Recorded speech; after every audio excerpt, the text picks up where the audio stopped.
All right. So we back. It's been a long week. A very long few weeks, if anything. Mm-hmm. But welcome to the Dirty Casual Corner, episode 32. The date is April 6th, 2018, part 2. 3 weeks since our last episode. Which was going to be a month, but I decided, fuck it. Let's have my brother on. We were going to have Sony, but he won tickets to a concert randomly. Which concert, actually? I did not hear the story. Switchfoot, I think was the band. I've heard of that band. Yeah. Not in a long Okay, time. well, we were just like right after the gym, we go to his house. He's about to go get his stuff from his house. He hears on the radio station, call to have a chance to win some tickets. And then he just calls. He's on hold for like 2 minutes. And they pick up and say, you're the winner. You got tickets for this weekend. It's like, all right. Damn! That's crazy. You know, that's cool. That's cool. I gotta hand it to him. They're like, all right, well, cool. Whatever. Alright, so, just, that's a good story now, but I'm just gonna give a quick rundown on the shit me and my brother have done. So, Alan, would you do us the honors in passing that bad boy? Yeah, there you go. You gonna take a drink? You got a bottle of tequila right here. Turn it around, show the label. Well, for copyrights, I don't know how this works. So no, that's fine. Go. That's it. It's This is a really good tequila right here. Not sponsored by them. Not sponsored, by the way. No money. No money. But... Alright, there you go. Alright, pass it on. Tres generaciones, right? Yeah, that's what it is. Yeah. So can you explain a little bit more? Because I remember you were telling me, you're practically, if this thing had a dick, you were writing it. Basically on, this tequila is so good and all that stuff. It's like high quality and how you got it. It was good, right? So there's different kinds of tequila, but this is the one my dad recommended that he liked a lot. But smooth. But it is smooth. It's because it's añejo. So añejo, it's aged. So it's aged in barrels. This one's typically about maybe 2 to 3 years. So it's a lot smoother. Wash it down. So it's not rough or anything. Like the usual Jose Cuervo. Right. Don't get Jose Cuervo. Nah, yeah, that's the bad stuff. I've died on that stuff. Yeah. I didn't die on any tequila because I never got myself to that level. Yeah. Patron was one of them, actually. Patron's decent, but there's better ones, But fuck, dude. Yeah, honestly, dude, it is smooth. I was just thinking it was gonna taste horrible because I'm used to it, Yeah. Just being a little rough. Yeah. Alright, but just to start off, Sean, thank you again. Oh, yeah. For bringing us the Figueroa Mountain Hoppy Poppy Indian Pale Ale. Yeah. We're not sponsored by them. But, hey, Bud Light Platts, you listening? Sponsor us. We're begging you. Give us shirts. I don't care. Just t-shirts. That'd be sick. That's the meme for us is Bud Light Platts is kind of our favorite beer to have here, and it's just been a recurring. Bud Light what? Platinum. Platinum. Okay, I tried it before. One's in the blue bottle. It's alright. It's alright.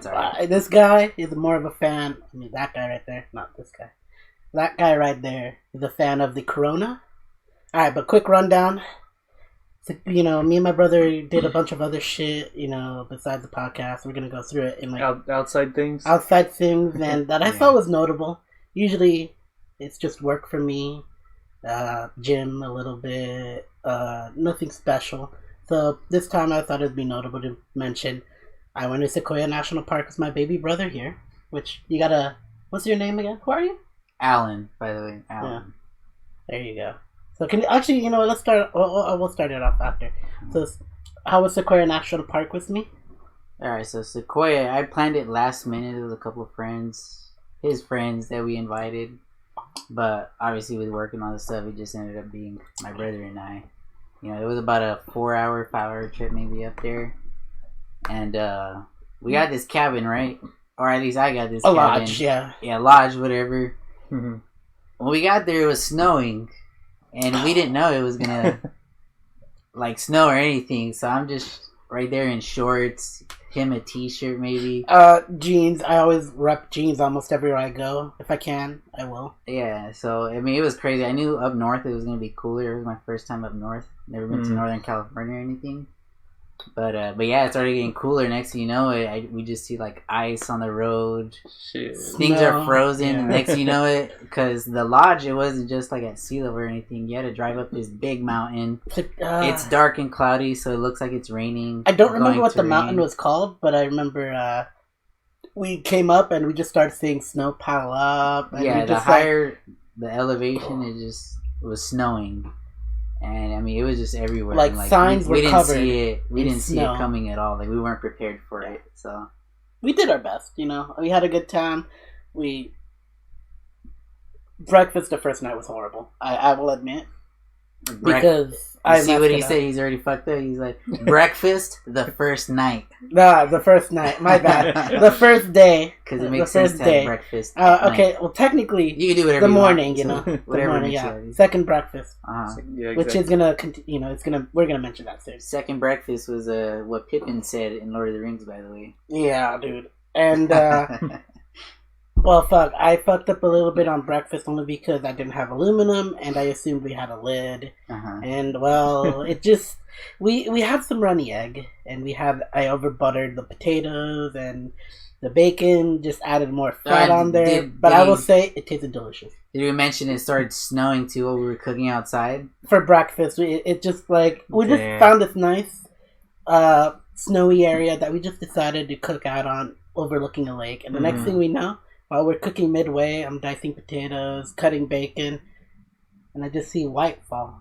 And I'm just like, oh shit, it's fucking snowing. And it's just like, we're two Mexicans. Oh, I'm sorry, Sean, you're not a part of this. Damn. We're two Mexicans who are like, we've only seen snow twice. Okay, you've seen snow a lot more. Yeah, a lot but more. I've never seen snow fall. I've gone up, you know, after it snowed on the mountain. Family took us. I've never seen it snow and all that shit. So it was cold. We cooked the next day, or is it that day we ended up cooking? What was our fish called again? No, that same day we cooked the tilapia. Over coals with aluminum. And the day after that, we had a lot of food. We finished up by...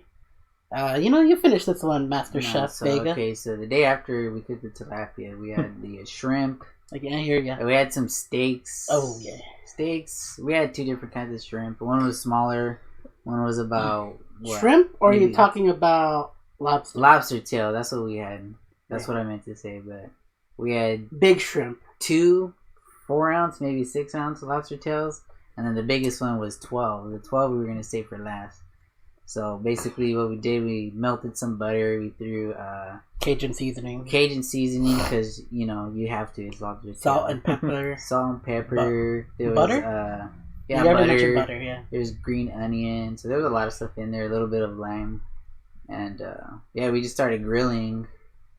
And it came out pretty good, so I have a couple videos of it, and he liked it too. I loved it. It was the first time I've had lobster that wasn't in a restaurant, right? And so he did it real good, and I got addicted to it. I will say that it tastes better when you cook it. Yeah.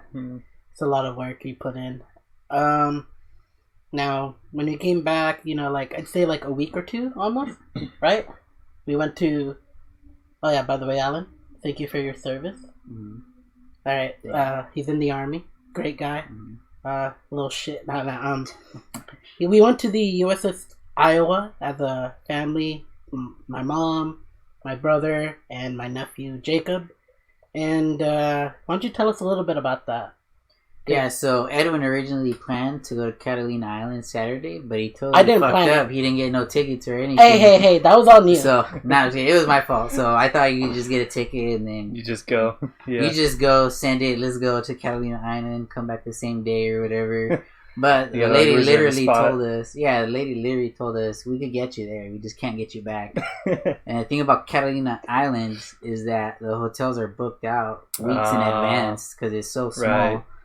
That obviously if we went there, we were basically gonna sleep out on the street or something. So shit. Yeah. So we were like, it's not a good idea. We just got on for the day after, which is why I missed gym Sunday because we left.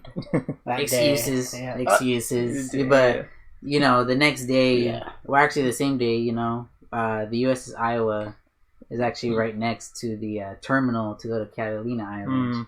You know, and me being military, I mean, I've been on Navy ships before, but Yeah. I wanted to know why that one was there, the USS Iowa. I'd never heard of it at all. So, Which is surprising because I also didn't heard about it. because I'm in the Army, you know, not Navy. Difference, you know what I'm saying? But yeah, we went to check it out, and I mean, it was pretty cool. There was a lot of... That's a battleship? Yeah, it's a battleship. The battleship. Yeah. Yeah, the battleship. The battleship. Yeah, exactly. So there's I a don't lot know of what's- history to it. Yeah. I don't know what's top dog right now, but historically that's been the battleship. It's either that or Enterprise, probably, huh? Enterprise is a carrier, I think. Yeah, carrier. Oh, yeah, it's a carrier, Yeah, right? my Yeah, bad. that's true. I mixed it up with someone else related to a video game. Yeah. We'll talk about it in a second. But the USS Iowa is snap. the battleship that like President Roosevelt, Stalin, and Eisenhower, I believe, were on the same ship. Mm-hmm. They planned D-Day on that ship. And like a lot of shit happened to that. But like historically, it's one of the boats. And I'm surprised it's not in Azure Lane yet. I'm hoping.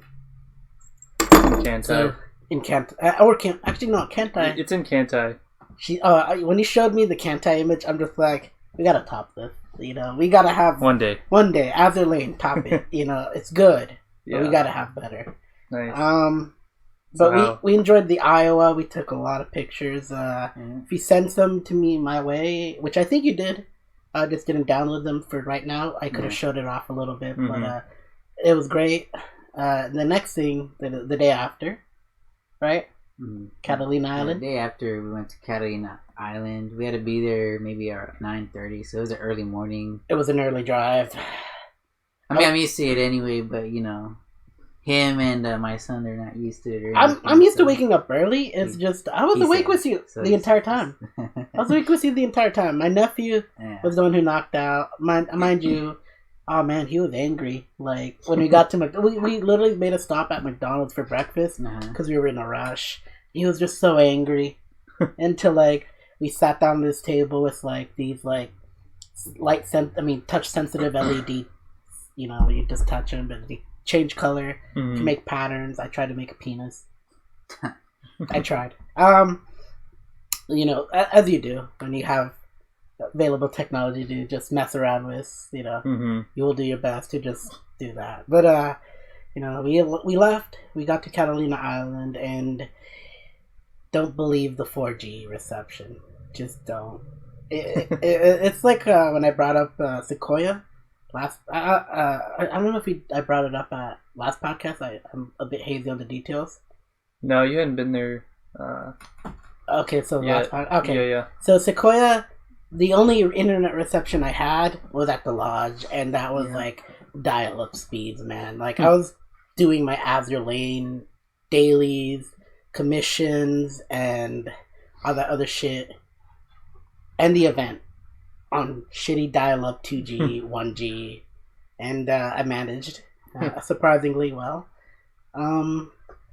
So let's see. Catalina Island was almost similar, except it was in the town, and the town is really small. Like it's almost the size of like downtown beach area State Street for like 5 blocks. Yeah. No, not even that. It was tiny. You could walk the whole town maybe in like 10 minutes. Yeah. Yeah. It's super tiny and like there's not much there. It's like whatever you can see Like, anywhere else that's is it. probably there. Like tourists, shells. You could buy this shell because My you can't find them anywhere else. nephew So- really wanted to get a conch shell like about that big, and I'm just like, no, don't touch it. I want to buy it. He had a good time. He was also a little grumpy every now and then. He's a little kid, you know. He's just a kid, like, and if you leave enough range from the town, you will have no fucking reception, you know, at all. Yeah, that's it. There's like one tower there and One little baby tower there, and that's it. I think maybe 2 or 3, and even then it was spotty. Like we rented a golf cart because Catalina Island. So for the longest time, everyone had golf carts to just go around the town. It was really small that you didn't need a car. And when we got there, I was surprised to see a few like minivans and Jeep Wranglers, like cars, actual cars. Right. And like I was just like, whoa, man, these are like the only cars I've ever seen on this island. And I'm just, I had a little run with the golf cart.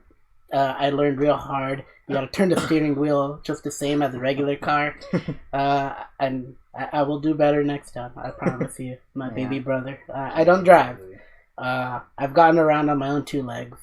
Have been for most of my life. And if I could, I would keep it that way. But it's become obvious I do need to step it up. But he drove us around too afterwards, and we got to see the island. And we made a promise, right? Next time you got your break, we're gonna go to Catalina to camp. Yeah, they have a campground there that's pretty small, but Yeah, so legit. it must be small. It's legit. Like you're gonna go there for trails, not and you come back. You're just gonna camp out in that little section, and like even on the boat, there's a lot of what is it? Just backpackers. Yeah, like they're just gonna go there and Right. There was this Dutch. I don't know if they were in a family, but I thought they were brother and sister. Either that or their boyfriend and girlfriend, and they have the same face. I'm gonna leave that up in the air. Damn. All right. But I was just like, shit. These guys. I was just eating my ice cream, not paying attention, trying to keep an eye on my brother. My nephew, and the next thing I know, I notice them get up. I look over and I see backpacks, a sleeping bag, all this other camping gear, a pot or two, and I was just like, damn, I should do this. These guys are set. Yeah. And I was amazed. Catalina, dude, I lived the island life for like the first 8 hours there. Like I enjoyed myself. The trip back was the worst because we came back like around. We got on the boat at 8. So, arrived at like 9:10 or something like that. Yeah, so it took off 8. We got there a little after 9, so everyone's already PM. It was already Yeah. early morning anyway, so everyone's passed out on the boat anyway. Right. Yeah. And then you drove back to Santa Barbara. Oh no! This Or- is when 9:30 is when we left in the morning, and we came back at around 9:10 Right. at night. Right. So 12 hours basically on that island. Mm. Right. Yeah, just about. About. And But then you guys are staying down there. No, we fucking drove back that day. I That's had what- work. Okay, that's the same. And Yeah, because Yeah, they you drove live back. here, so Yeah. and I was dead tired. Like, fuck, I think we came back around 10:30, Mm-hmm. and I just wanted to fucking drop down on my No, bed. I think it was later because it was like traffic or something. Oh yeah, There's always 11-ish. traffic in LA. Yeah. No matter where you go, there's always traffic. I mean, last time there was a car burning Ah, on 405, so Yeah. and these girls, instead of panicking or something, They were moving hugging away, each they were other. they were hugging each other, but they were recording the whole thing as it was happening, and then Not to make the comment, I'm just saying not all women are bad drivers. It just happened that these ones proved the stereotype right. Cause I don't know about you, but it takes effort to have the front of your car burning. There was no crash, no nothing. I want to know how this happened, but it was on fire. Like we're just driving by on the freeway, and I see smoke. I'm like, oh, it's just like a little campfire, and I noticed it got darker, and I was just like, we're heading towards it, and I'm just thinking we're heading towards it, and I mean, we see it It's to our right side. gotta be like a normal thing on the 405 though. Yeah, probably. They probably see that every single week. Like, there's always something happening there. So yeah, thank you to our police officers who are on the scene and all that stuff. No firefighters arrived yet when we passed by, but so it was fairly recent. But yeah, just saying, girls drive bad. All right. All right, so you want to get into? But they have a license. Yeah, They do. They have a license. Yeah. I'll get my license and then I'll be better than them. Yeah. I will take care of my car like it was my own child, and I guarantee that because I've seen my mom struggle with her cars before, and I just like picked up a few things from her. Yeah. All right, so since it's gonna be quick, Alan, What's up? what have you been watching? So lately here we've been watching Breaking Bad. Yesterday we went to go check out Pet Cemetery. Explain a little bit about Breaking Bad for those people who haven't seen it. Then Okay, we'll go on to Pet Cemetery. So Breaking Bad is about this. What's an F? Yeah, whatever. But anyway, like Breaking Bad, it's about this high school teacher that's overqualified, and they do a good job at explaining his situation in the beginning of the show, season 1. And just from the get-go, you start to see how this guy's life sucks, and they mention how one of his colleagues took credit for something, Walter, which is the main character, an idea he had for chemistry and how they advanced a bunch of other stuff. And they're basically making millions off of his idea, but he decided to be a high school teacher for some odd reason or something. Mm-hmm. A lot of things in life, like he passed up, maybe just for family or something, and then he realizes he has cancer, and then right here, that's when he starts to change. And one of his brother-in-laws is in the DEA. He decides to go on a ride-along. They bust this meth house or something, meth lab or something, and right there he gets interested because meth, there's a lot of chemicals involved, and that's what he does. That's what he loves. He's chemistry. He's a chemist. Mm-hmm. Yeah, exactly, and that's what he teaches in high school as well. And the guy that almost got busted was one of his students from way back in the day. Wait, they busted Jesse? I mean, because I joined busted in, him. They almost busted him. I joined in little, like, midway, season 1, and then spotty. I watched Breaking Bad earlier in my life, and I never finished it, so thanks to this guy, I got back into it again. Yeah, but it's a really good show. It shows how he gets into cooking meth, and then he's just trying to make money to pay for his treatment. But it kind of goes into like all these other things, like how people get greedy, they want more money. And as the show progresses, he moves on up to bigger distributors, and it's just this crazy ring, and the cartel gets involved, and he sacrifices his family. Loses his family basically because eventually he tells his wife that he's cooking meth, and she takes the kids away. He has a divorces him, which they have a newborn daughter and a son that's, I believe, 16, 17, and she's keeping him away from Walter because he cooks meth.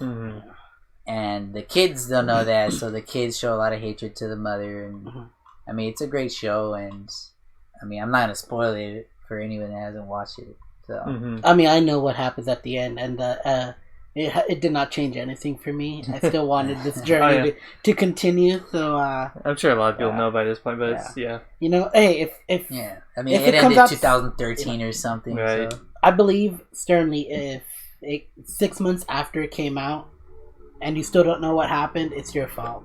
If you find any spoilers, don't blame the person and all that shit. Like, oh no, I didn't know this shit. This shit came out 2000. I mean, when it ended, I believe it was 2015. No, it was either 2012 or 2013. It's been over for about 5 years. Yeah. A lot of people miss it, but since then, like, they've been coming out with what this and the show meant. And if you actually notice, from season 1 all the way to, I believe, season 5, they had 5 seasons, I believe. Walter's character, he'll start off wearing, his clothes are colorful, but towards the end of the season, he has darker clothes, and it's supposed to symbolize how he's changed and he became a bad person all of a sudden. So that's what that means on the show. Stuff, exactly. I will say I've noticed some shaky camera, but I thought that was an aesthetic thing. Because I feel like they're holding it, and like the guy, can't always keep it steady, and he didn't notice it at first until I pointed it out. It could be a choice for the way they wanted the show to feel and everything. So I mean, if it was low budget, I'm just gonna say if it was they wanted to have a lower budget on certain things, they did it real well. Yeah, I mean, this is my 3rd time watching it right now, just because I'm on vacation. I don't have anything to do right now. Everybody's at work, and then I'm either outside or in here. So now we did watch a movie yesterday. Yes, Pet Cemetery with misspelled. I'm not gonna go into it. It pisses me off because it's spelled wrong. But that's all right. So yeah, you go on this because I've got my thoughts on it. Okay, so from what I could remember, right? So Pet Cemetery, this new family, the stereotypical horror movie, family moves into a new house, in the country. It's a Stephen King. Stephen Based King, off Cujo, you know, so- I would say it's based off kind of like on Cujo, if you know the movie. So I think it's set in that same town, or I don't fucking remember. Cujo was a long time. Stephen King writes so much shit. It's like, who knows? Exactly. Hey, believe me, when you look into his metaverse, I mean, he just does coke and writes all day. That's it. coke, weed, drinks. I'm assuming he drinks like a fish. Probably. But continue, man. Like, we love Stephen King, but we also don't love Stephen King. Yeah, but I mean, they move into the house and they have a pet, of course, because it wouldn't be Pet Cemetery without having a pet. Of course. You know, the youngest daughter had a cat. And Named Church. Winston Churchill? after like that? Winston Churchill, yeah. So the cat's name was Church. The cat gets ran over. I don't remember them showing it. Something happens to it, basically, and it's dead, right? Yeah, and the cat's dead, and then there's this weird neighbor, because no horror movie would be right without that weird neighbor. He's a nice guy, you know? So he is For a a nice weird guy. neighbor. He's a nice guy, but he, goes with the young girl's dad to bury the cat. And this is why he's a weird neighbor, is that instead of saying, "Oh, I'm sorry for your cat, bury him here," they go to the pet cemetery, and he's like, "Here, follow me." And they go to this, like, land that's maybe, like, enchanted, or it's haunted or something. It's a swampish looking thing, I think, right? Yeah, it looks completely different from where they're at. Mm-hmm. And they bury the cat there. Yeah, all I know is, like, when I saw literally they're in this fucking enchanted looking realm and lightning happens, I'm just like, brah, what the fuck? What are you doing here? Who noticed this? It's like when they get back, it's just like foggy, but when they're in there, you're in another world, and I'm just like, are they in the same place? Is this Like, Kansas? it almost looked like they went to Mordor. That's how much it changed. With like boggish and lightning, no fire. Mm-hmm. Yeah, just no signs of life. There's fog all over the place, mist. Yeah. Something crying out in the distance. That they don't bother to care about. They just hear it and they're like, "Oh, like Continue. It never happened. Continue. Let me bury this damn cat." And then they bury the cat. Same night, it goes back to the house. They realize it the next morning, and it worked. The cat's alive, but I mean, the cat really didn't do much. I mean, it wasn't the same. It just was more. It set the tone. It set the tone, like, as to... It's not about pets. It's about the land or whatever. Right. Yeah. And, I mean, the cat became different. It was maybe a little more violent, but it didn't really do too much for the story. Mm-hmm. Because they end up having a party, and... I mean, not to spoil... I don't want to spoil it too much just because it came out. But, fuck, that movie was tense for me for most of it, just because it threw a lot at you. You got the pet cemetery, you got the wife who had her fucking mental issues and all that stuff, and it just went back and forth. Like, the tension did not drop. It went very fast. Like, it was a 1 hour 30 movie. I felt, I will say this, it needed more, like 10 minutes. 15 minutes. Not even that. It's like, it should have been longer. 2 hours? 2 hours would have definitely covered it. Mm-hmm. Because it's like, it just happened very fast. Bam, they revive the cat. The girl dies. They revive the girl. Yeah. They were already warned that they're not going to come back alive the same. And then the dad does it anyway. Yeah. And then next thing you know, surprise, the girl starts killing people. Yo, fuck it. Whatever. Go on it. I don't care about spoilers. I try Yeah, to... fuck it. We're just going to say it anyway. Yeah. So you'll see reviews about it anyway. Yeah. So it's worth your time if you can, watch it on Netflix, in my opinion. Mm-hmm. Yeah, it was just one of those movies where you went in and you don't expect much out of it, but then it starts to get really good. Like, a lot of it, there were some parts that were scary, mostly in the mind. There's just a lot of tension, and it was starting to get very good. I was actually liking it, but then the ending was just like, it felt quick, like they had to finish it. Yeah, almost like I told them last night. I was like, it's almost like they had a budget and they ran out. or something, and they're like, okay, now we have to end it right now. Bam. I will say I've noticed that for almost every Stephen King movie. Yeah, I was about to say just probably the book has more in it that if you want to really get the full story. Then... I remember watching a movie. It was a 2-part movie because usually Stephen King movies on Sci-Fi back in the day were 2 parts. You got your It. Yeah, It. I'd say It had a good sequel. Mm-hmm. It might have looked bad, but I've seen terrible Stephen King movies where like the first part of it was so great, and then like the next part of it, like they realized they had a budget. And same thing, like it happened, and I was just like, wait, what happened to the story? And I just remember this car chase. I don't remember which movie, but I just remember this car fucking that's chasing them careens. It's a truck, actually. A truck careens, like trying to hit them. It misses and it crashes into a ravine on the side of the road. And then it blows up like a typical fucking like action movie. I was just like, cars don't blow up like that. It's like, like the front, everything's on fire. Yeah, and we know they don't blow up because on the 405 it didn't blow up. It was just on fire. They just melt. Just a fire. Yeah, they melt, and it's just like it fucking got a flame all of a sudden. When you crash, usually it doesn't end with like fire starting, especially like in an instant. But I was just laughing. I just remember myself laughing. I just remember thinking to myself, I'll remember this moment for the rest of my life. This was 8 years ago. I still remember that scene. Yeah. I don't remember the movie. I just remember that. But Pet Sematary did deserve more.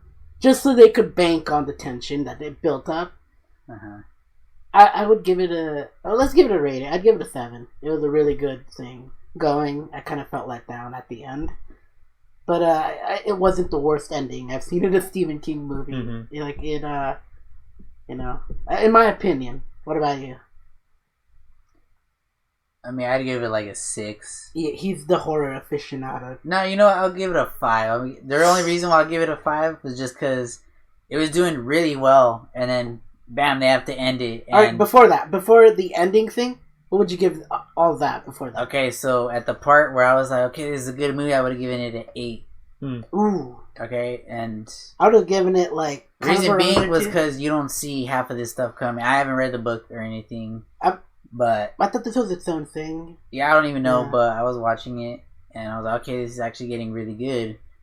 But because of that ending, I got to give it a 5. It's like... All right. It's like you find out the daughter is killing people. She kills the mom, revives the mom. The mom kills the dad, and that literally happened in like 5 minutes, right? Yeah, like in 5 minutes, like everyone dies. So there's no like tension to it or anything. Huh? Yeah, it's like once the daughter kills the mom, it's like I already figured it out. Everyone's gonna die. Yeah, and the only one alive was like the kid. I was thinking he was gonna finish off the girl and then turn around and the mom's there. But no, when I saw the spike come through him, I was like, what a letdown. Yeah, the movie's gonna be over. I was like, this is how it's gonna end. And the only survivor was the kid, this little baby boy who what 2 or 3, basically still developing to be a young child. Yeah, young kid. And the family members show up again. And, the kid's gonna get fucked because there's a gasoline can. Dad's dead.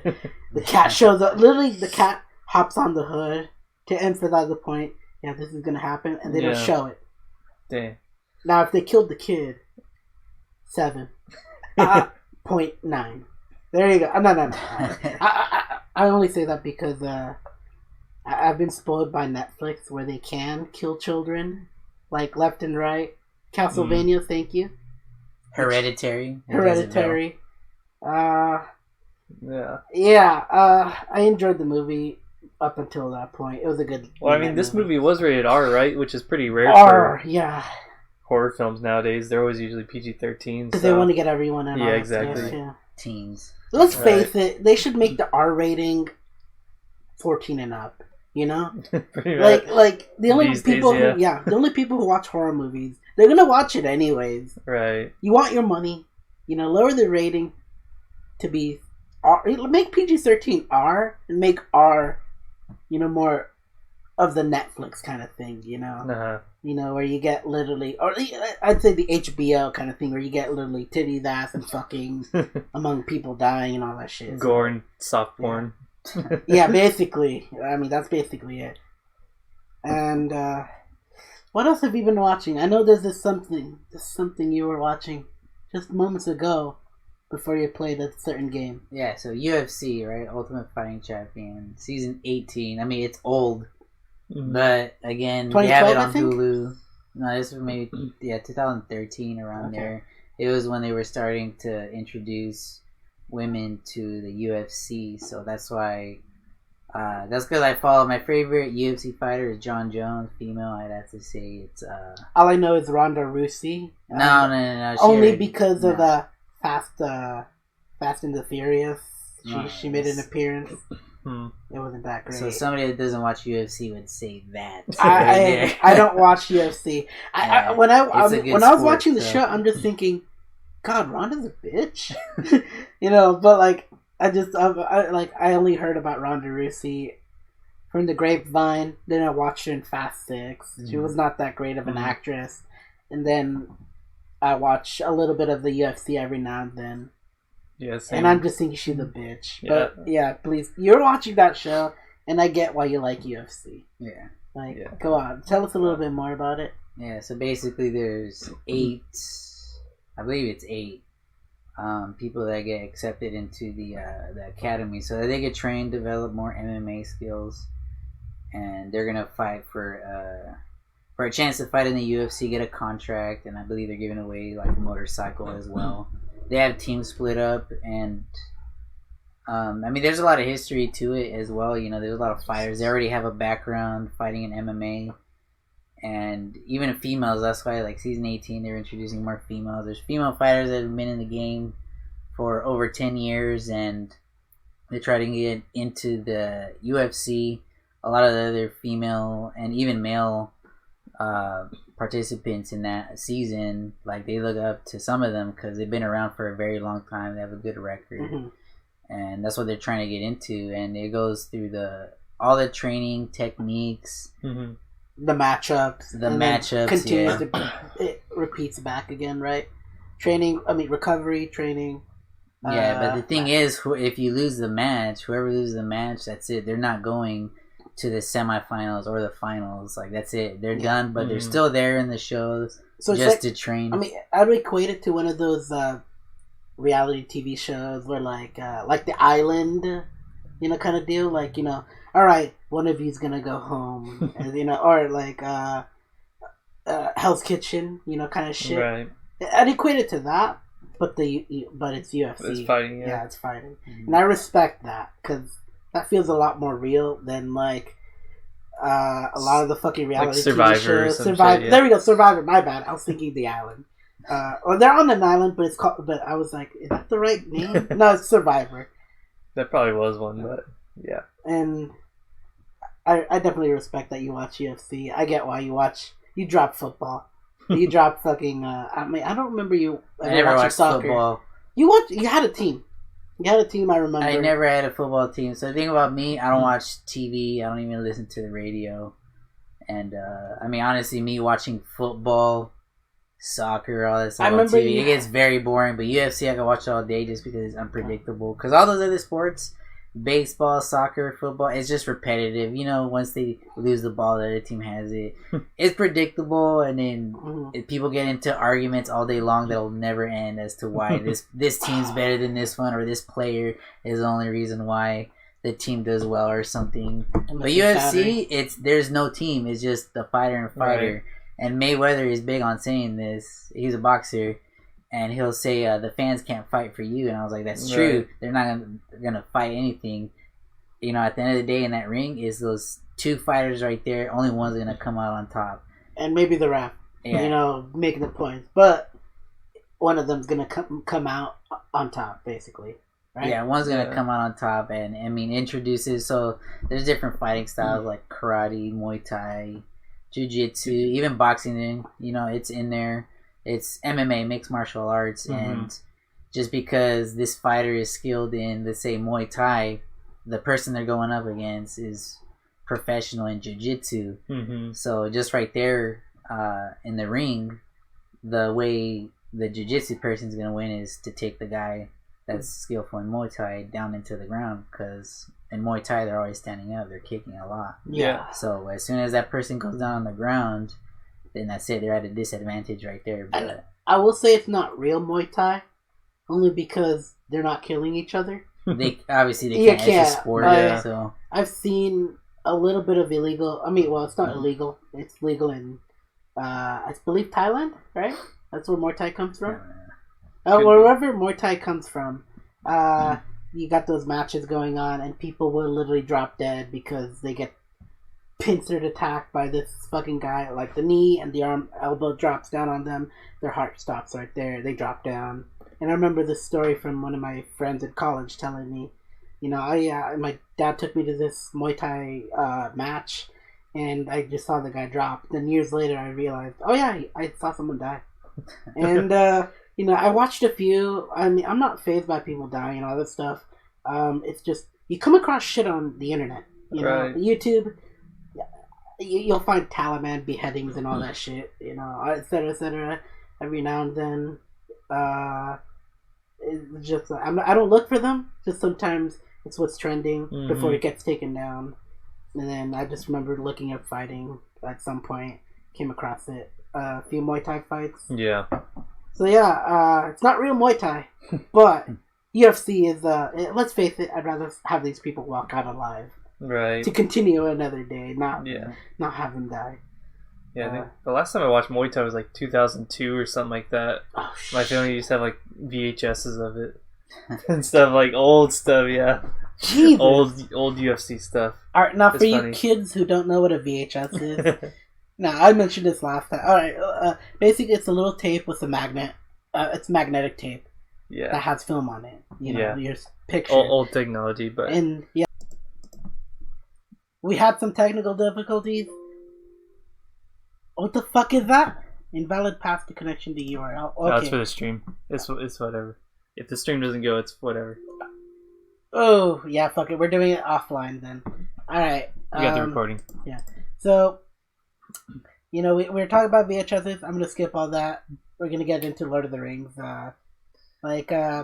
You know, my brother mentioned it that we were going on a long drive and we did a bunch of fucking meme stuff, and we ended up bringing up Lord of the Rings, and he mentioned that he wanted to watch it again.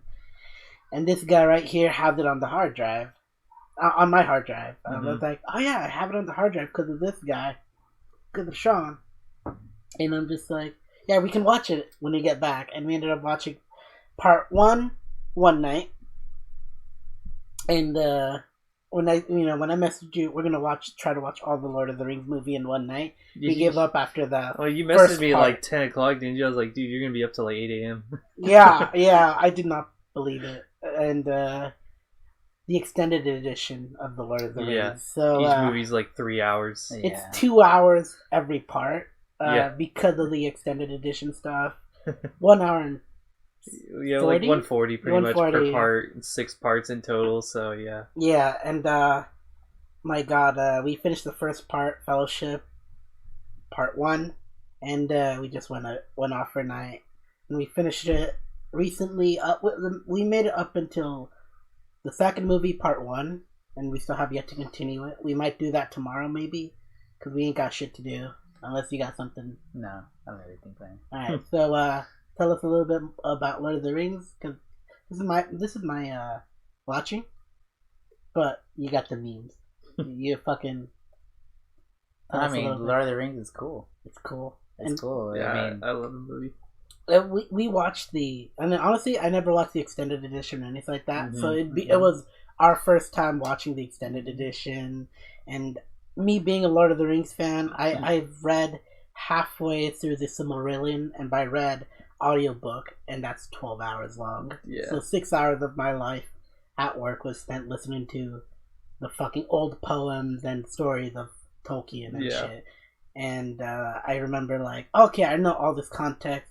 I also deep dove it on my own time. And so I'm getting the context of all this Lord of the Rings parts. Because the theatrical version cut out a lot.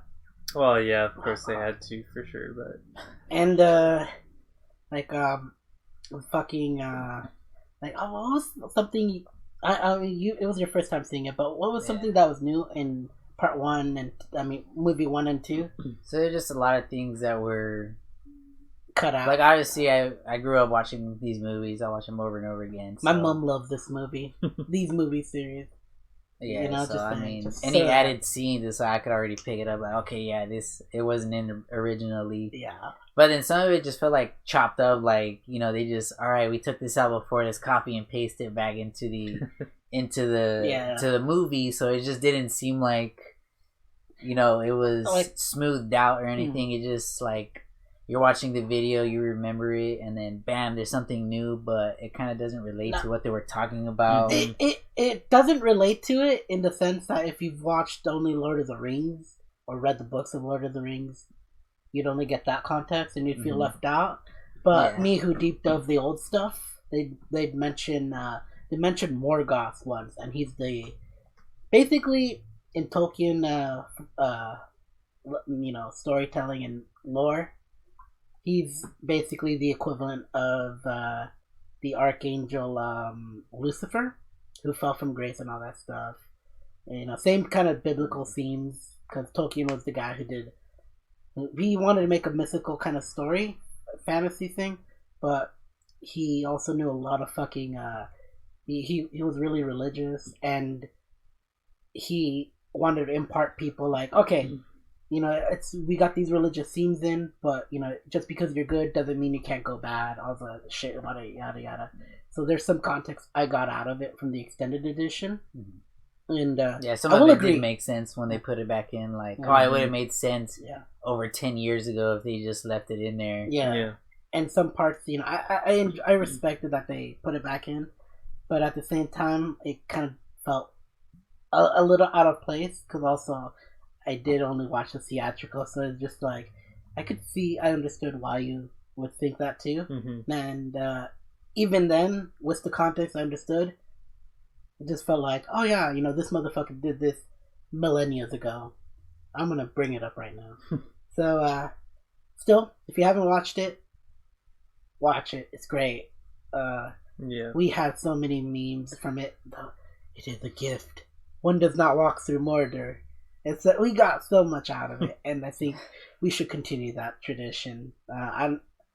It's a dead meme, I think, right? No, I mean, people still meme Lord of the Rings. You can't go wrong with it. Yes. Yeah, you can't. It's classic. It's great. I mean, like, the movie gets anyone into. Even my son, 5 years old, was getting into the movie. He was watching it too. I mean, so. people use the Gandalf. I have no memory of this place. You know, oh yeah, you're right. Shit, you know? I have no memory of this place. The memes are always good. Yeah. Lord of the Rings is great. Like, even at work, right? We're in the military, but sometimes we have downtime. We get bored. And we'll even call each other, like, we'll just come up with Lord of the Rings stuff. You know? We're not in the military, he is, but he's mentioning his friends. I am. So, a lot of my people there and my soldiers, like, we'll talk about Lord of the Rings and we'll give each other, like, oh, you're Gollum. You're, you know, Pippin or something like that. Fool of a toque. Yeah, fool of a toque. And then we have this Haitian guy, so black guy.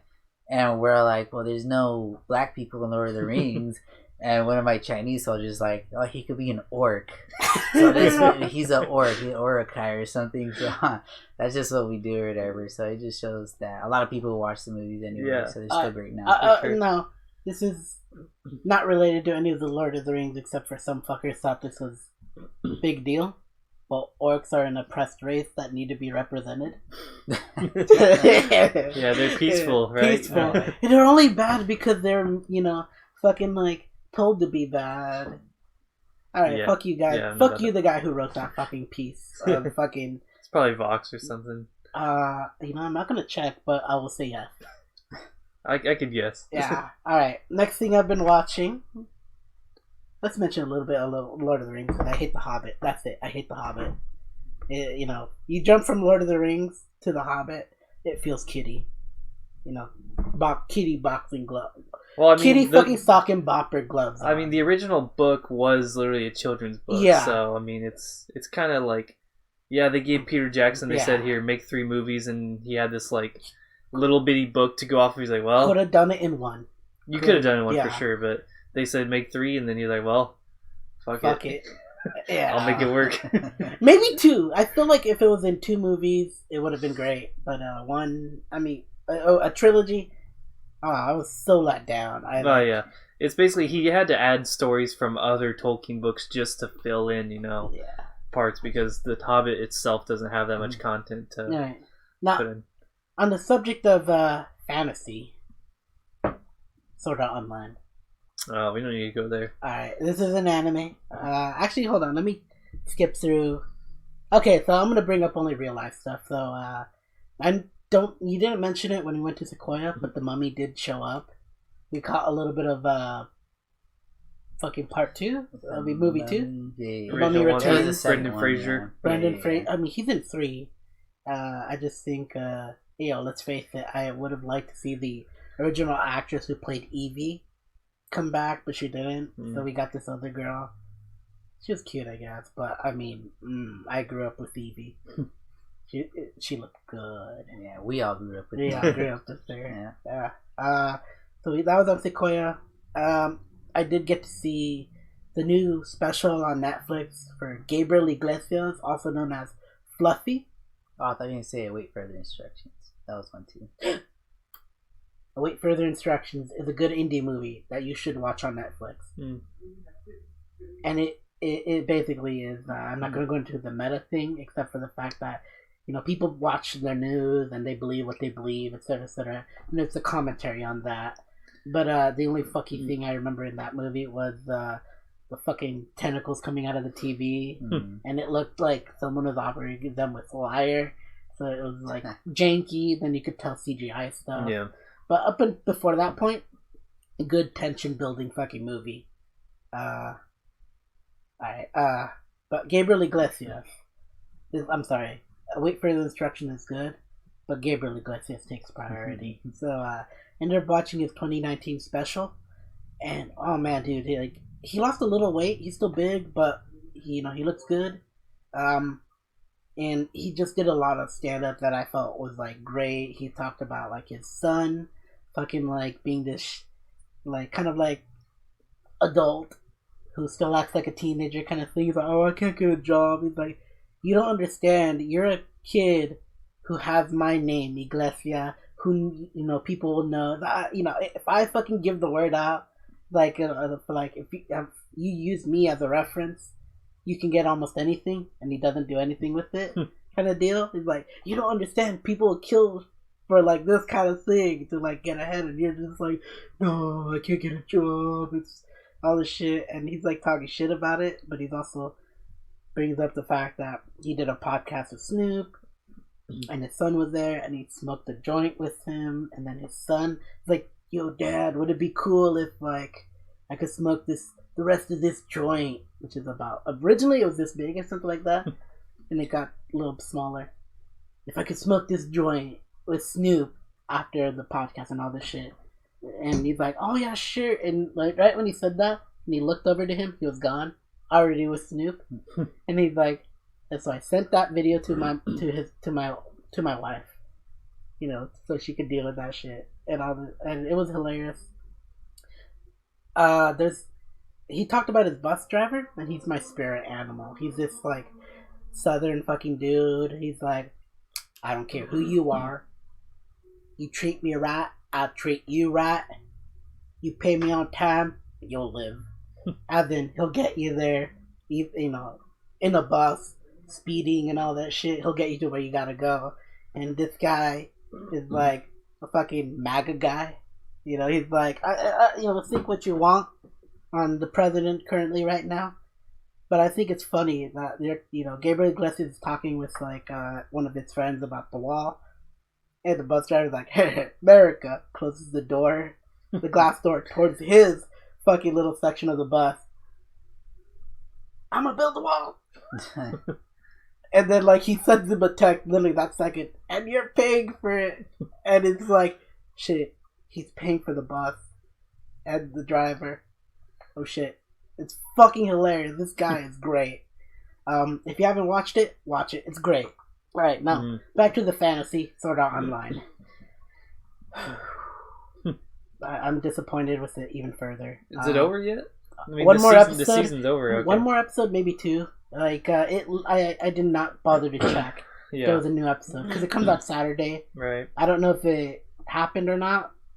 If it didn't this Saturday, when I check after the podcast, it's gonna be like extended to next week or something like that. Maybe delayed.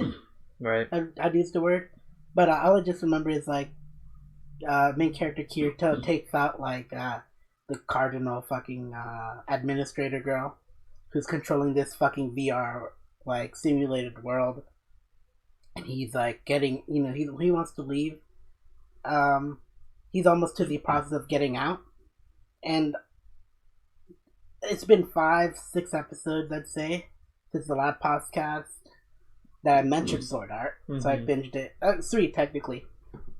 In those 3 episodes, 6. I'll say 6. In those 6 episodes, they did not mention the real life things that's going on. Yeah. And so it was my surprise that apparently they're getting fucking raided. You know, the fucking boat that's housing this VR simulated world is getting raided by, like, I think the Japanese self-defense force. I don't know. But they have fucking, like, ARs. And these guys, you know, the security's got pistols. And they're holding their own and all that shit. And I'm just like, how the fuck is this going on? It makes no sense. And how they have the internet on the boat. They have internet on the boat. Actually, no, they don't have... Oh, they do have internet. I mean, if they're in the VR world, then yeah. This is literally an enclosed... Okay, so it's an enclosed, simulated VR world. Like, you go in, and it's like a Civ game, except it's real life for them. You know, it's like that Rick and Morty episode where they... You know, you gotta go into battery, and, like, it's a world where they literally fucking powered it with some fucking device called the Google Box, or the Crank, or something like that. I don't fucking know. But that car battery, all these people fucking cranking, makes the electricity inside that box, which is a universe, a microverse. That's how it was for me. And I was just fucking mad. I was like, what's going on? This makes no sense. I mean, the thing about Sword Art is that you just have to not think about it too much because the writing's so shitty. The writer's so shitty. And talking some other fantasy, I'll leave Shield for you. Yeah. I'll leave Slime for you because I'll have comments on right. it. Initial D. You know, it's not fantasy in the sense that those cards are fantastic. CGI is horrible. That's the big thing. I mean, it's an old show. It did not age well, but I'm sure for the time, the people were fucking hyped on all this shit. And it's still hyped for me. I'm on season 2, episode 5. And they mentioned hints in season 1 where the main character, Takumi, is going out with this girl named Natsuki. And she's been with this dude who I assumed was her dad. It's not her dad. I'm just gonna say it's not her dad. She's a dad, but of the sugar kind. And you know, she's trying to, like, in season 2, I don't want to see you anymore. I have a boyfriend, and he's the episode where I left off, he sees them fucking, like, in person. Like, he's like, I don't know, someone told me to come here, and he sees his girl with this older dude coming down the stairs and get into a car and driving off. And he's pissed. And he was called out to do a race. And he wasn't going to do it. But of course, seeing that shit, he's like, I gotta fucking take my frustration out. And so he goes out to do this race. And I did not finish that episode on episode 5. So I know he's going to lose because they've been hinting that, oh, you know, this guy is, you know, your son's a great driver. He's like, yeah, I know. You know, we got this upgrade for this engine part. You know, when do you want it in? No, don't put it in. Why? He needs to learn to lose. He's always won his races. He's got to push that car to the fucking limit to appreciate what he's got to earn this upgrade. And I'm just like, I respect that, Dad. I respect it. And, yeah, that's where I left off. I know he's going to lose, but it's going to be an exciting race still. I'm excited to see it. Now, pass the torch on to you. I got a couple things I've been watching. So I finished the rest of Konosuba. So I've been watching that a little bit. I watched everything, yeah. The season 1 and 2 and both OVAs. The main OVAs. I didn't watch the OVAs. There's not much to them. I mean, they're just like The last OVA literally feels like just episode 11 of season 2. It's just like it's just like an extension of the show. But I mean, overall, the show was fucking great. And I pretty much binged it since last cast. All the jokes fucking hit hard. I mean, the big thing is it's carried by its story super hard. Or not the stories, the characters drive that story. It's hilarious. Yeah, I mean, the characters are like not forgettable. Like they all have their own quirks. They're all fucking, pieces of shit in their own way. I will say, Alan, my younger brother Alan, is not a fan of anime, and I have a part to play in that because I have a brain parasite called anime. But let me tell you when I say, you believe in equal rights on gender, right? If a girl punches you, they deserve to be punched back and all that shit, etc., right? Legally, you're allowed to, yeah. Illegally. We do not condone. It's mixed feelings and all that shit. This guy, the main character, is that guy. Yeah, he's just like, I don't give a fuck about anybody. Like, if you fuck with me, I'm gonna fucking destroy you. Yeah. I will fucking do my best to make your life bad. Yeah, or your day bad. And that's what the whole thing, like, whenever girls are like, oh, no, you don't hit me, I'm a girl, or whatever, he's like, nah, I don't give a shit. I'm an equal rights advocate. Yeah, exactly, I'm an equal rights advocate. And he has this skill called steal, which is a thief skill, he casts a spell, he'll steal something from their personal items. Apparently he can steal their underwear. Yeah. It's just what he rolls, or something. I don't know how the world works. It's just... He just always steals their underwear. He always steals their underwear. It's not intentional. It's just, oh shit, hey. That's just what I got. That's what I got. Fuck it. Whatever. And they're freaking out and all that shit. And he's the guy's like, yeah. But yeah, this guy's fucking... The entire cast is similarly fucking... yeah, they're all like completely like ridiculous. Yeah. They all have their ridiculous quirks and they're all useless in their own way, but together somehow they work as a group dynamic. Yeah. Yeah, the characters are great. And there is the movie coming this summer. So hopefully we get it showing somewhere here. You mean simulcasted like a Fandango event? Hopefully, yeah, like everything else has been. Like, I mean, it's popular enough here in the West where... You figure that out if it's coming out, and I will get the tickets. Yeah. As long as Santi drives. I'll keep you updated, but yeah, it's coming this summer, so hopefully we get it here in the West. If it's during Anime Expo, we can actually see it at Anime Expo, which I'm it'll be after because the movie drops in Japan, I think July 7th. Damn. So it won't show into the West until a little bit after that. Yeah, so. Probably. So it'll probably be like August, September if we ever get it here in theaters. Okay. But yeah, I hope we do get it here because the trailer is pretty good. Now, what did you think about most of this season 2? Because I felt season 2 was a little bit of a letdown up until the later episodes. Yeah, I think the first half wasn't as good as like season 1. It was a little boring, but then season 2 was pretty good, especially with Aqua and going to her, the Axis town where they're all fucking psychotic, Oh, hold on. I have a fucking story for that. Remember back in the day, I'm not going to say what part of our life is, but remember those Jehovah's Witnesses that sat me down once upon a time and like literally started chanting and praying? Okay, so this happened to me where like these Jehovah's Witnesses basically sat me down with my mom and they're trying to convince me to convert back into a religion, which I believe in something. I'll say that. I believe in something, but I don't know yet. The world's my oyster and all that shit kind of deal. But they sat me down and for like 1 hour to 2, I was just hearing them pray, sing songs, and it felt really surreal because it revolved around me. And I was just like, I want to go. I just don't want to do this. And I just remember leaving that just like, look, I respect that you guys really strongly believe that I should convert, and I'm still trying to find myself, but I appreciate that you did all this. And in my head, I'm like, I want out. Never again. Yeah. So imagine that, and it's an entire town of that, Alan. They just approach you on the streets, or... You should join our religion. We believe this hard. and they'll con you into fucking trying to get into this religion. Yeah. All right.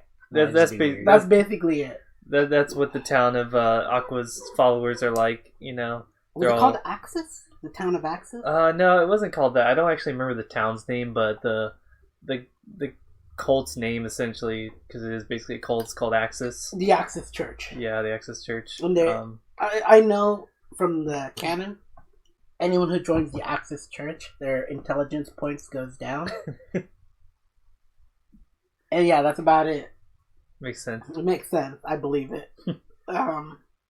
Yeah, that whole part, the last 3 or 4 episodes were pretty hilarious.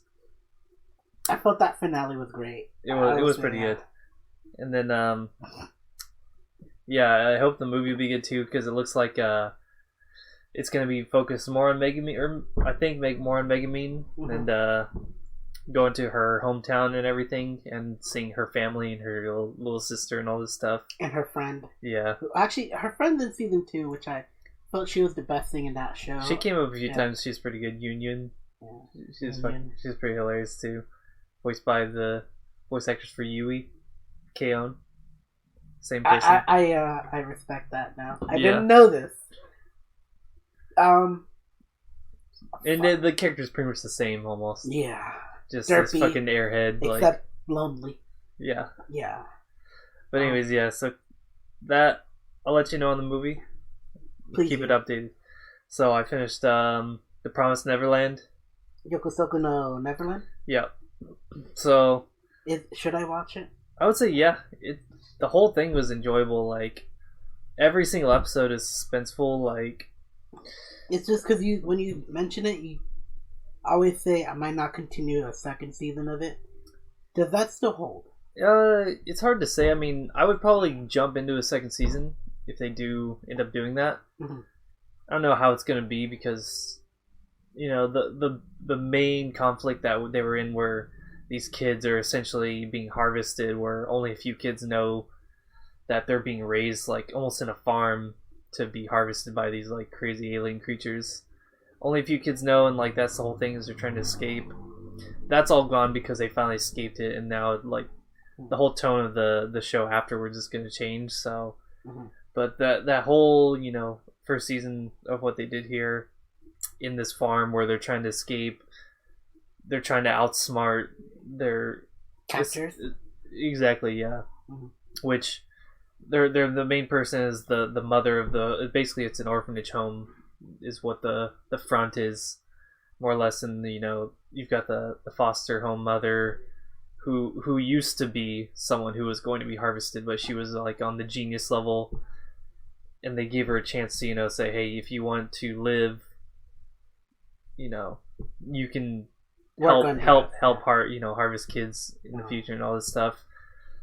So you've got all these genius kids who are going to be harvested, but they figure out a way to escape, and that's a good way. It kind of prefaces like these insane decision making all these kids have is that they're actually geniuses, and they're all trying to play off each other's strengths. They're trying to outsmart the captors and everything like that. So you get these insane situations where it's like who really knows what information, like who's trying to who you can trust. Exactly, who you can trust, like because there are like double agents type of thing with some of the kids are helping out to get kind of favoritism with the captors and all this stuff. So it's like it's really intense, and like the whole build up every episode was great. The finale was fucking amazing, like way better than I thought it was going to be when they actually did get away. And then you had like a big backstory for the main villain essentially, which you almost kind of felt bad for them.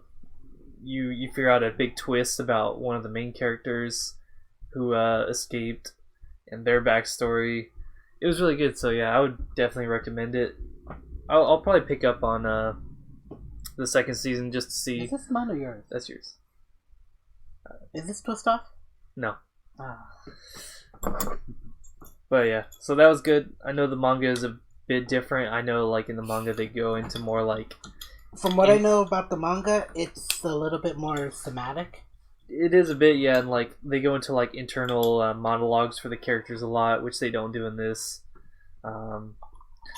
So the tone's a little bit different. It's a little bit less psychological and more just like kind of terror and suspenseful and all this stuff like that. Like I from what people told me who've read the manga and watched the anime, the horror is more in the manga and the anime is a little bit more theatrical kind of looking. It is a bit, yeah, and like every episode has, you know, a build up and ends at like a cliffhanger, so to kind of keep it going and all this stuff. So yeah, they kind of do bits and pieces to kind of have some kind of suspenseful climax at the end of each episode. So yeah, that makes sense.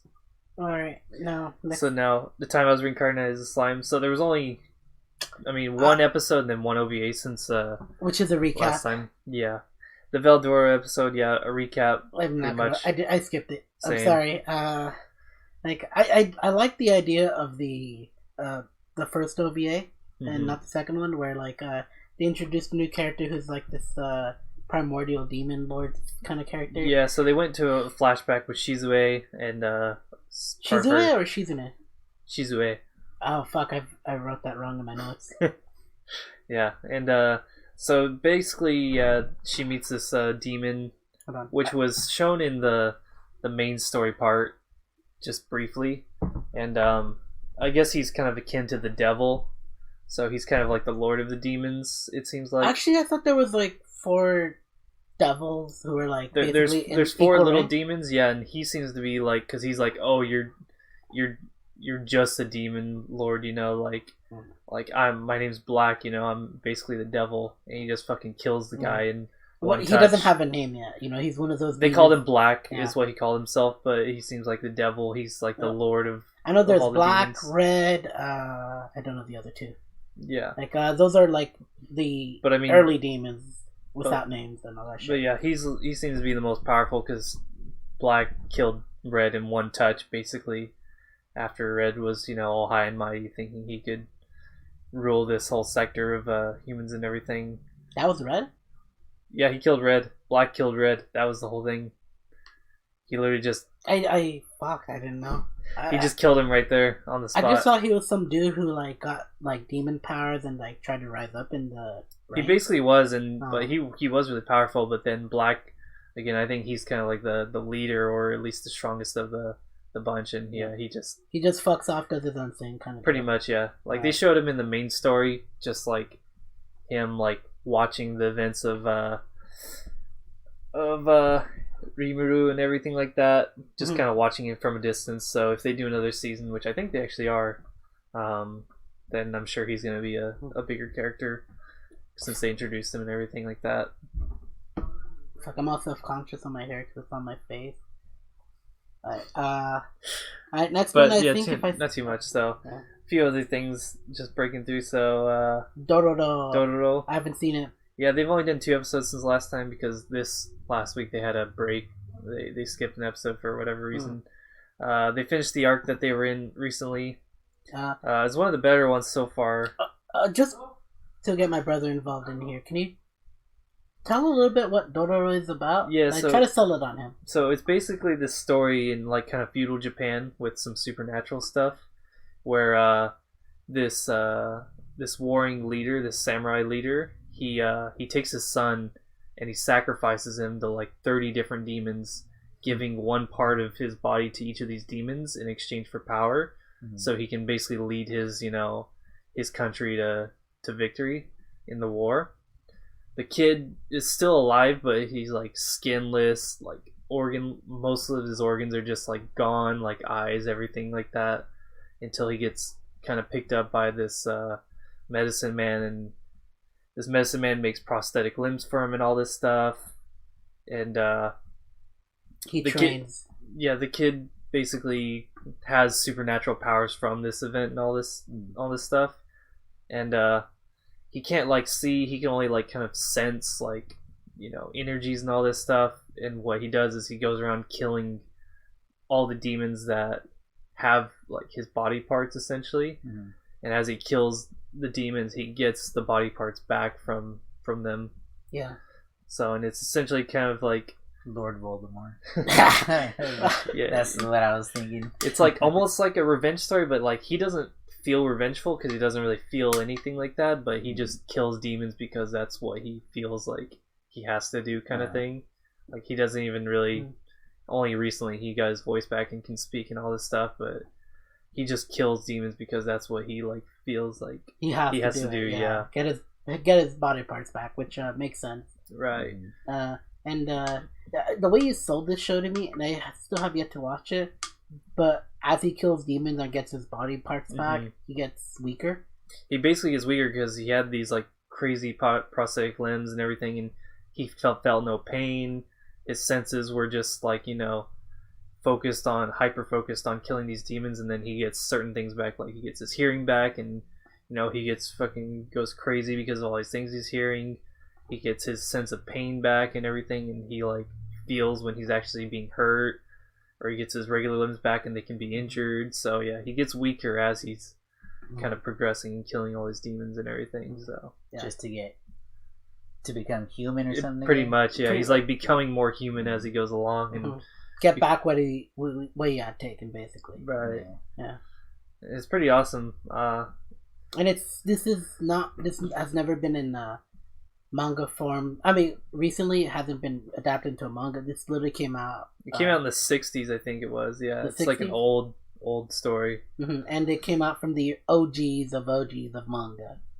So no anime has ever been made up until this point. Right. It's like I respect that. And yeah. And I've seen clips on it, and it's beautiful. It's like it's well animated, right? Yeah, it looks really good. It's like got this super dark themes with again like these like feudal Japan like warring states and people die, supernatural demons and all this stuff. It's pretty badass. So, and then recently, the character, his name's Yakimaru, he finally meets with his. Well, he kind of gets back to the place where he meets who's now his younger brother. Who his father, after he sacrificed his son, he had another son to take on his legacy, and that's been who he's been raising to, take over his mantle, take over after him, and now, they meet the mantle of responsibility. The father meets the kid again, and he just wants to kill him because he feels like he's getting in his way, and pass that shit over here. Yeah, just pass it. You want one? In a minute. Yeah. In a minute. There we go. Dororo's.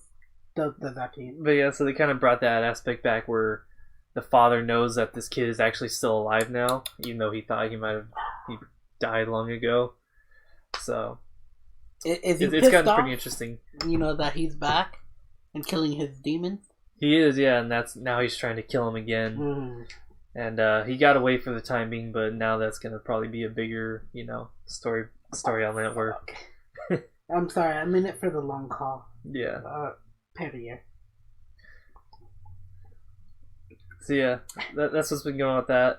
And talking about feudal Japan stuff, I'll get in with a game later, which has been perfect. We'll get into that because I played a little bit of it. Yeah. And then his buddy has been playing a little bit of it too, that she can make comments on.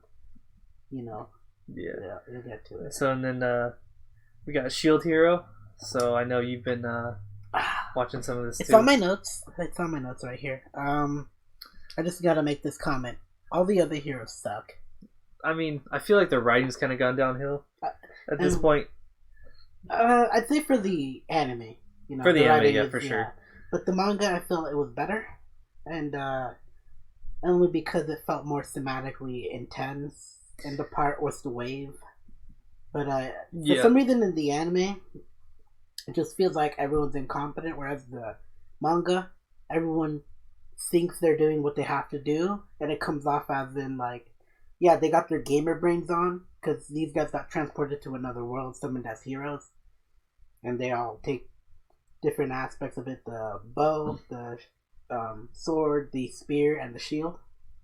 And the only one who's smart and can do shit is the shield hero, who gets dunked on really early on, and I'm trying to sell it to you right now, is he gets people don't like him because they make this not conspiracy, they make this false story that he did this rape, and he gets bagged on, like he has to earn what he gets, and in this arc. Right now, they're in the second wave. Yeah, so the second wave just finished.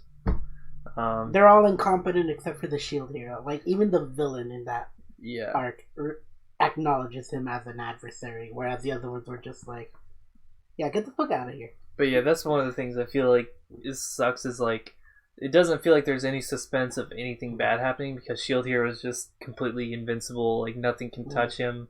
Like, even though all this bad stuff happens to him, nothing can touch him. Nothing actually bad happens. But his party can be affected, you know. A little bit, but it's like, even like, everyone like knows where he is at all times apparently. Yeah. Even when he's fucking hiding out. They found him recently.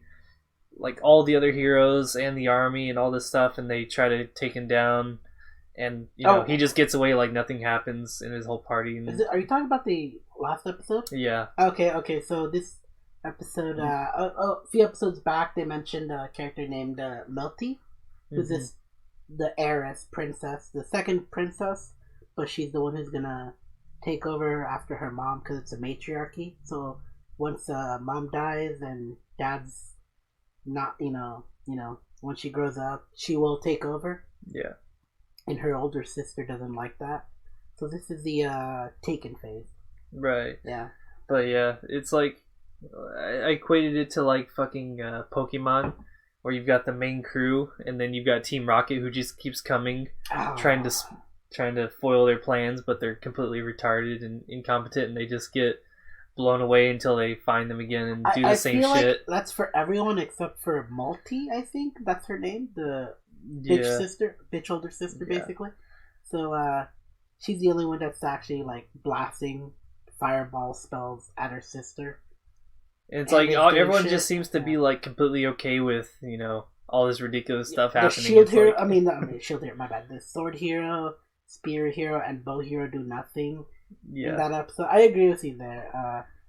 They're all incompetent, and it's just like the writing's just so bad. It's just like, come on, like, you don't see the writing on the walls, like, everyone else does, but you. I just honestly, I read the manga for this, and it probably came out a lot better than like what the anime showed. Right. And I will say this: my thoughts have not changed on the older sister. She deserves every bad thing that happens to her. True. And I'm hoping in the future for what Comic-Cat are we in now? What's the next one? 96? 96. Comic-Cat 96. Comic-Cat, Alan, is basically this convention where like people who draw stuff can go in and like sell the product of like comics, music, CDs, video games, etc., etc. So it's all fan made. You know, they make it, they sell it. People come in, show up, and buy it. And I ain't gonna beat around the bush. Most of it's porn. So I'm hoping you artists get an ogre in there. You know, I'm just saying, get a fucking cave troll in there or two. There you go. That's it. You know, that's it. And I said cave troll because they're equated to ogres to us anime viewers, and this guy only knows Lord of the Rings. So cave trolls. Yeah. All right. So let's get into the next bit. We've been here for 40 minutes, an hour, hour and a half. All right. So what we do is get your glass, and we're gonna clink it in. Yeah, get it in, clink it in, and we're gonna go to the next phase. All right. That was clean. Finally, Shapiro, libtards die twice. So, Alan, I know you've only been playing one game. Basically. Technically two, but I'm not counting billiards. I'll run out for a minute. There it goes. Be right back. Alright, so, what game have you been playing? Basically, I've been playing, hold on. It's pretty much been Battlefield 5. Mm-hmm. And the only reason why I've been playing it is because when I came to visit my mother, she got it for me as a Christmas present. Yeah. And then I had it for maybe 4 months, 3 months. Never played it. Reason being is because you had shit internet. I had shit internet because I lived upstairs in one of my homeboys' houses, and their Wi-Fi is downstairs, and they have so many devices connected to the Wi-Fi. So it's like I'll try to play it, and then it just kicks me off or whatever. I remember when you told me they had the fucking surround sound connected Wi-Fi. I'm just thinking, yeah, you're not gonna play shit. And, basically, yeah. I tried playing Destiny with you. I think we almost tried Master Chief Collection. I think we did try it once, and PUBG. PUBG was about maybe the only thing that worked. But it'll still kick me off now and then. I just got over it. But I mean, now that I'm here right now, I have downtime, so I just started. Now I talk shit. You know, I was talking shit basically the entire time we were playing it. I don't think the game. Okay, maybe the gameplay is solid, but I don't like the way the game mode works. You know, like certain things I don't like because I'm used to the heavily action-oriented, fast-paced action of Destiny. I'd say Call of Duty has more action-packed things and all this stuff. Yeah, it's more fast-paced, like multiplayer. Yeah, and I felt this was a little slower. You know, Battlefield 5. As, you know, me and the buddy here like to call it Genderfield 5 because they added women. And I don't mind that I don't mind women in video games, alright? I'll just say that. My problem with it is this is a supposedly historical kind of like based game. And let's face it, no woman was on the front line with a gat. Maybe Russia. There's a few stories about a Russian sniper who was a woman. I don't know how many kills she got, but it was a lot. And, you know, you got those stories, but a majority of them weren't women. And that's fine, you know, it's a video game. However, they advertised the shit out of it to, you know, basically appeal to the female audiences, which backfired on them, in my opinion. Oh, thank you. He just scrolled down. I'm just reading your stuff. But tell me how it is, because you might have a better perspective of it than I do. I mean, me, like, going into the game, I never focused on any of that shit. I mean, I just played it. I was like, okay, they have a story mode. I'm going to check it out. Obviously, it's a lot different because I got into Battlefield 3 and 4. Mm-hmm. And then this is more of it's a World War II era game. I have Battlefield 5, which is the World War I one. No, it's Battlefield 1. Fuck it, I don't fucking care. Something like that. I didn't get that one. They rebooted it and all the shit, and I don't care anymore. I played Battlefield 1. Fuck it. I played 20 minutes of it, and that was after the beginning intro that I saw you play, where you play all these characters. You died. You played another guy who was in the war or something like that. I don't know if he was in it or not.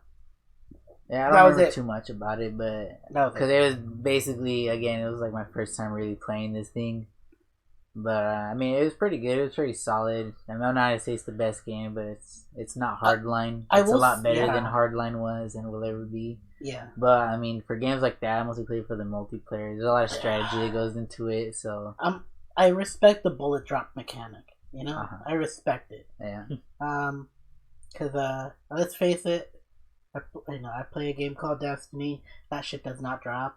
Is there, at a certain range, that bullet will still travel straight, but it will do 1 damage at a certain range. It's that shit like that. Mm-hmm. Whereas this one, it arcs, and I get it. You gotta. It's a little bit more. You gotta think on the noggin and all this shit. Yeah, it's a little more realistic or whatever. They have more vehicles, bigger maps. That's why it's called Battlefield. They have air vehicles. They have tanks. They give you a little motorcycle you could use to travel from point A to point B.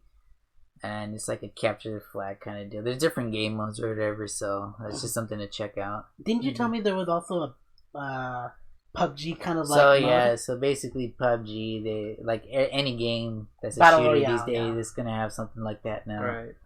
And, I mean, it's exactly the same thing, I mean, if you play PUBG or maybe even Fortnite or whatever, but you start an aircraft, you jump out, and then every couple of minutes the map starts to shrink or whatever. Oh, I forgot I had a beer. I forgot. It's sitting right there. I actually like it when you play the big mode. My only complaint is I hate block zones where if you cross it, you're like, go back to the battlefield kind of shit. I hate that mechanic. And apparently you can't continue forward certain parts of the map until you catch these points, and then it opens up more, but it also closes off the other point and all that shit. like mechanically, I don't like it. But Yeah. how would you rate your experience? You know, because I feel biased on it. No, I mean, I give it Put that shit I'd back. give it a No. 6 out of 10. You know, I mean, like I said, it's not the best Battlefield game that there is. I think the best one was probably number 3, but for online, number 4, hands down. But I mean, Battlefield 5, it is what it is, or whatever. I play it for fun. I mean, I have a good time. He was playing it earlier as well. So. It's because I only play it when he's like, he gets a call. You have to, like, he's already in the mode. He'll play for me. And I just have to go to the settings, put inverted, play. And right before the podcast, I would say I only played like literally 15 seconds of it because we were getting you guys were getting steamrolled. And I was just like, you know what, fuck it, I don't care if we lose. Because I don't like this game. I'm going to just rush them and see what I can kill. I didn't kill Jack because the mode ended, but before it ended, a fucking plane dropped right in front of me. It was like, yeah, just run. What the fuck? And then the ending screen, you know, all that shit. And I'm just like, hold on, I gotta record that shit. And I recorded it for 30 seconds. It was just very random because he didn't even die. Like the plane literally, like it dropped. Okay, if I was in real life, that shrapnel would have shredded me. Yeah. I would have been bleeding out at best. And at worst, I'd be dead from the explosion and all that shit. And it just dropped literally inches from me. What the? I'm just like, what the fuck?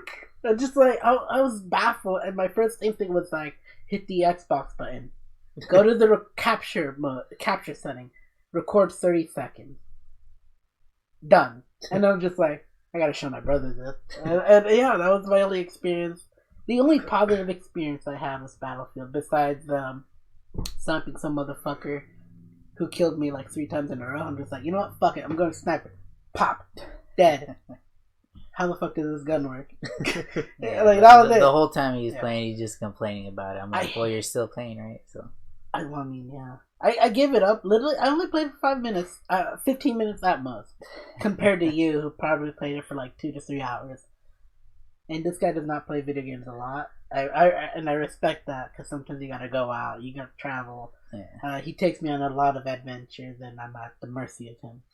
Yeah, we do a lot of things out there. So, or at least I do, and then I just drag him along. So, yeah, and I was just like, honestly, dude, you can take the fucking...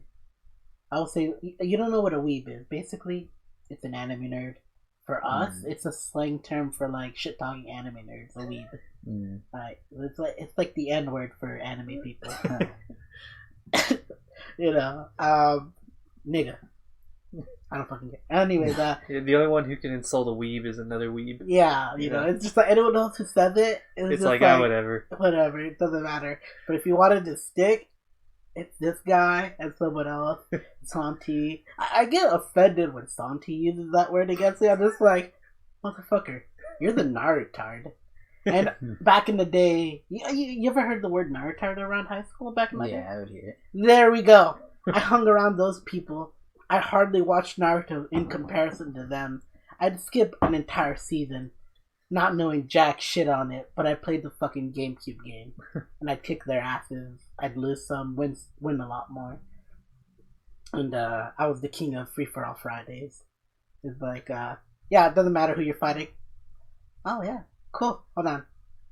Bash someone, go to the next person, bash them. And yeah, it's just how it went. So I get offended when Santi fucking calls me a weeb. I'm just like, you fucking piece of shit. You finished all of Naruto. That's over 600?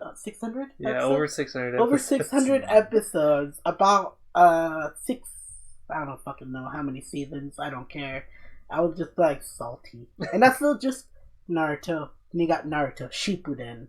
I think that's 12 seasons or something like that. Yeah. So 6 and 6. I don't fucking know. I just fucking... Alright. I went on a rant. This is still Battlefield though. No, but yeah, kinda.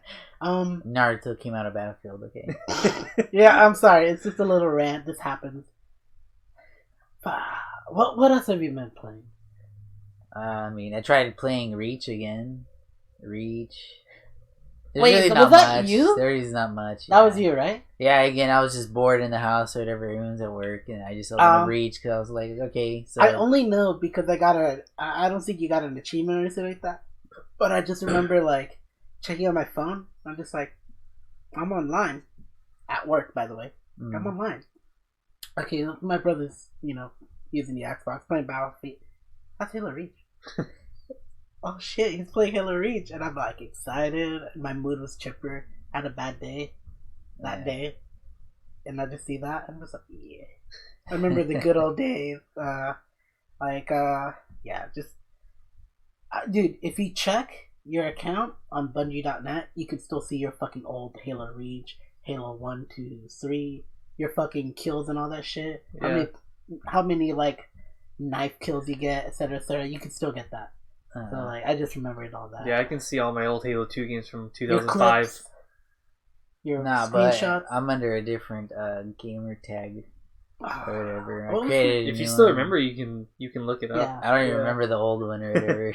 Yeah, well, we got the Xbox up ahead right there. The Xbox 360. It's not connected.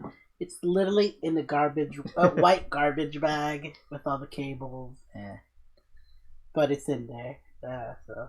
But yeah, it's crazy that they save all that stuff. Literally, my 2005 Halo 2 games, like, they're still up. It's still you on can there. see everything, all the stats from them, Your everything. competitive rank and Yeah. all that shit. Yeah. And they didn't care because my old gamer tag, I've said before, but it's King Doucher. And it's still up on there with all the matches of King Doucher. King Doucher knifed this many people. King Doucher fucking headshotted this many people. Yeah. Splattered. Every single game, like, there's like 6,000 games on there, and they're all listed. It's Alright. freaking hilarious. So that Halo Reach. Yeah. How far did you get into it? Like, I didn't even pass the first level. Ah, fuck. I mean, dude. Yeah, it was just one of the things where I was playing it, or I was like, I saw it that you had it, so I put it on. Cause I was like, oh, like, I didn't really play this game too many times because I didn't own it. Mm-hmm. You remember those ostrich little motherfuckers? Yeah, because they're in the Bro, first level. if Yeah, you punch them, I shot one and ran it over. bro, they get back up after some point. Oh, I didn't even notice that. Yeah, you don't notice? I just remember punching one. I'm just like looking at it, and I just went to go do something else. And next thing you know, it's gone. And I see it fucking running around. I'm just like, the fuck? It's the same motherfucker. It's like, punched it, it dropped down. Like a minute later, it got back up, ran. Mm-hmm. And I'm just like, okay, fuck it, whatever. I don't care. I'm killing Covenant, not fucking ostriches. You know? Dude, we gotta play Halo Reach. I know you said we were gonna do Master Chief Collection. Fuck that.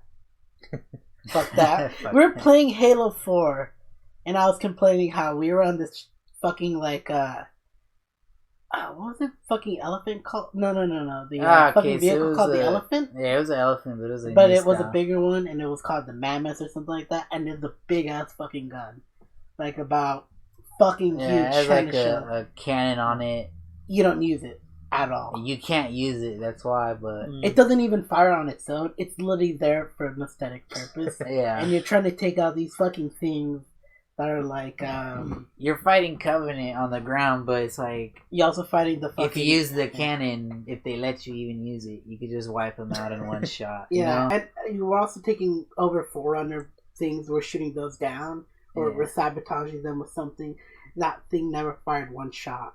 No. And I was just angry. It's like, we got these shitty jetpacks. Yep. We can't use it. Like, literally, it's those jetpacks are like, it takes 3 seconds to get you airborne from the ground on its own because you're so fucking heavy. And then you only got 4 seconds after that of lift. And then you just drop down like a brick. Yeah, it's like Halo 2 when at the end of the game you're riding the Scarab and it's like the Scarab could just kill all the shit that's fucking... flying around you and everything, but it's just like it does nothing. Well, you just have to survive. Yeah, basically. I was just angry about it. But at least the Scarab and that one did more than the fucking. I mean, it blew off the door, so yeah, that's. It blew off the door. That's it. That did more of an impact than that thing. I'm just telling you. Thank you for playing Reach. Thank you for your service, Master Chief. Alright, but yeah, I remember seeing that happen. Anything else you've been playing? No, I think that's pretty much it. Alright, I'll go into it only because I want to leave the Shapiro Libtards Die Twice to you. I'll be talking about that for like 15 minutes. Done deal. So I've been playing a game called Azure Lane. Yeah, you thought I was gonna go in order. I know you were looking at it too. Alright, so you're always playing both these games anyway, so yeah. it doesn't matter. Yeah, it doesn't matter. So I will, as I said, I was playing on shitty 1 to 2G connection at Sequoia. I got the events done, and I had a shit ton of fucking cubes and gold built up, which is you can buy the microtransaction, but the good thing about this game, you can earn it like as you should, and I had over 200. And recent events, they came out with new ships, and they came out recently with submarines and all that shit. Yeah. It's kind of like a collectathon kind of ship game. You it's make like a strategy game or something. It's more of a Clash of Clans. Remember that little game where you're in a little spaceship and you're dodging bullets coming at you. You're flying around dodging all this shit. You fire pew pew Metal Slug. That's all I can equate it to. Remember those Metal Slug? Yeah. It's like those. It's kind of those games. They call them bullet like hells. Bullet hells. Bullet yeah. hells, Basically, you're just dodging tons of enemy shots while you're shooting back and stuff. Yeah. Yeah. So it's kind of like those modes, and it's literally that game. But you get a bunch of characters you collect. There's like a little bit girls. There's a little bit of strategy with your composition and everything, but it's mostly just dodging and fighting. But it has an auto mode, etc. So I'm not going to go into details with that, but you basically use cubes and gold to build these girls, see if you can like get something new out of it. And I'm crippled. Like I lost everything. It was like I could definitely get this in like 20 cubes. And I didn't get it. Jack. And Sonny also got into it. He didn't get Jack for the long... No. He got him. He got them before us. Wait. The noob got them before us. And I was just angry. I'm just like, no, this can't go on. When Montpelier and Denver came out, I spent over 100 cubes. Still don't have Denver. You didn't get them? Nope. Oh. I they're in there, aren't they? I literally went to 0 cubes. Are they in there still? Yeah, they're still there. Okay, they're permanent. Good. They're permanent. But yeah, I had 0, and then the subs came out. I'm like, I don't have shit to build. All right, think this way. There's limited event kind of things where it's only for that event, and then it goes away until the next time, which could be a year. So, there's that stress of it. I didn't know this, so I was like, kind of like, I'm gonna try to get them all, and I burned everything I had just trying to get them, and I'm just like. Wait, subs are coming? Shit. And I'm lucky to get like only one of them. We got a big event coming too next week. Like fuck, like that's still going down, by the way. More on that on the news. All right, yeah. Yeah, but as a lady, I even in shitty 2G on fucking Sequoia National Park and Catalina Island, I managed. And next game I've been playing starts with a D. Fuck you. Alright, fuck it. Destiny 2. You've never not been playing it, so. I've never not been playing it. And I'm only putting this above the main game I want to play so badly because I've been playing it for X amount of time and I'm still trying to get my light level up. This motherfucker already knows how big light level is. Since like the 2 years it came out. Yeah, nonstop. I already stopped playing this thing like a year and a half ago. Only because you're not playing it with me and all that shit. Like I will do. I got into competitive again because of you. You're like, you're like, I don't fucking want to do competitive and all this shit. And they're like, no, we're gonna do competitive. And then I got back into it, and I bounce every now and then. No, because I wanted to do competitive. Dude, it's fucking hell. Like people. We'll use the cheapest guns. He'd get butthurt that we lose. Well, people because we're playing competitive. Because people will use the cheapest guns. Because the meta guns, the guns that you're gonna use. If you use these guns, right, you will win. Like you can't use other guns because they're too weak. 7 out of 10 times, 100%. Yeah, you will win. And I hate those guns. I try to earn what I earn. It's like, and ever since Forsaken came out, with all the rolls, random rolls. For perks, it doesn't matter what gun you have. If you get certain rolls on these guns or whatever, you can still fucking make your own, get your bread, Mm. and eat it too. And I've been having a good time with it, and I got back into competitive, and it's hard. I lose so many games, but I win. I get a good streak.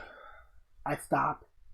Do something else, or stop playing for the day. Come back, lose all that progress because it's rank.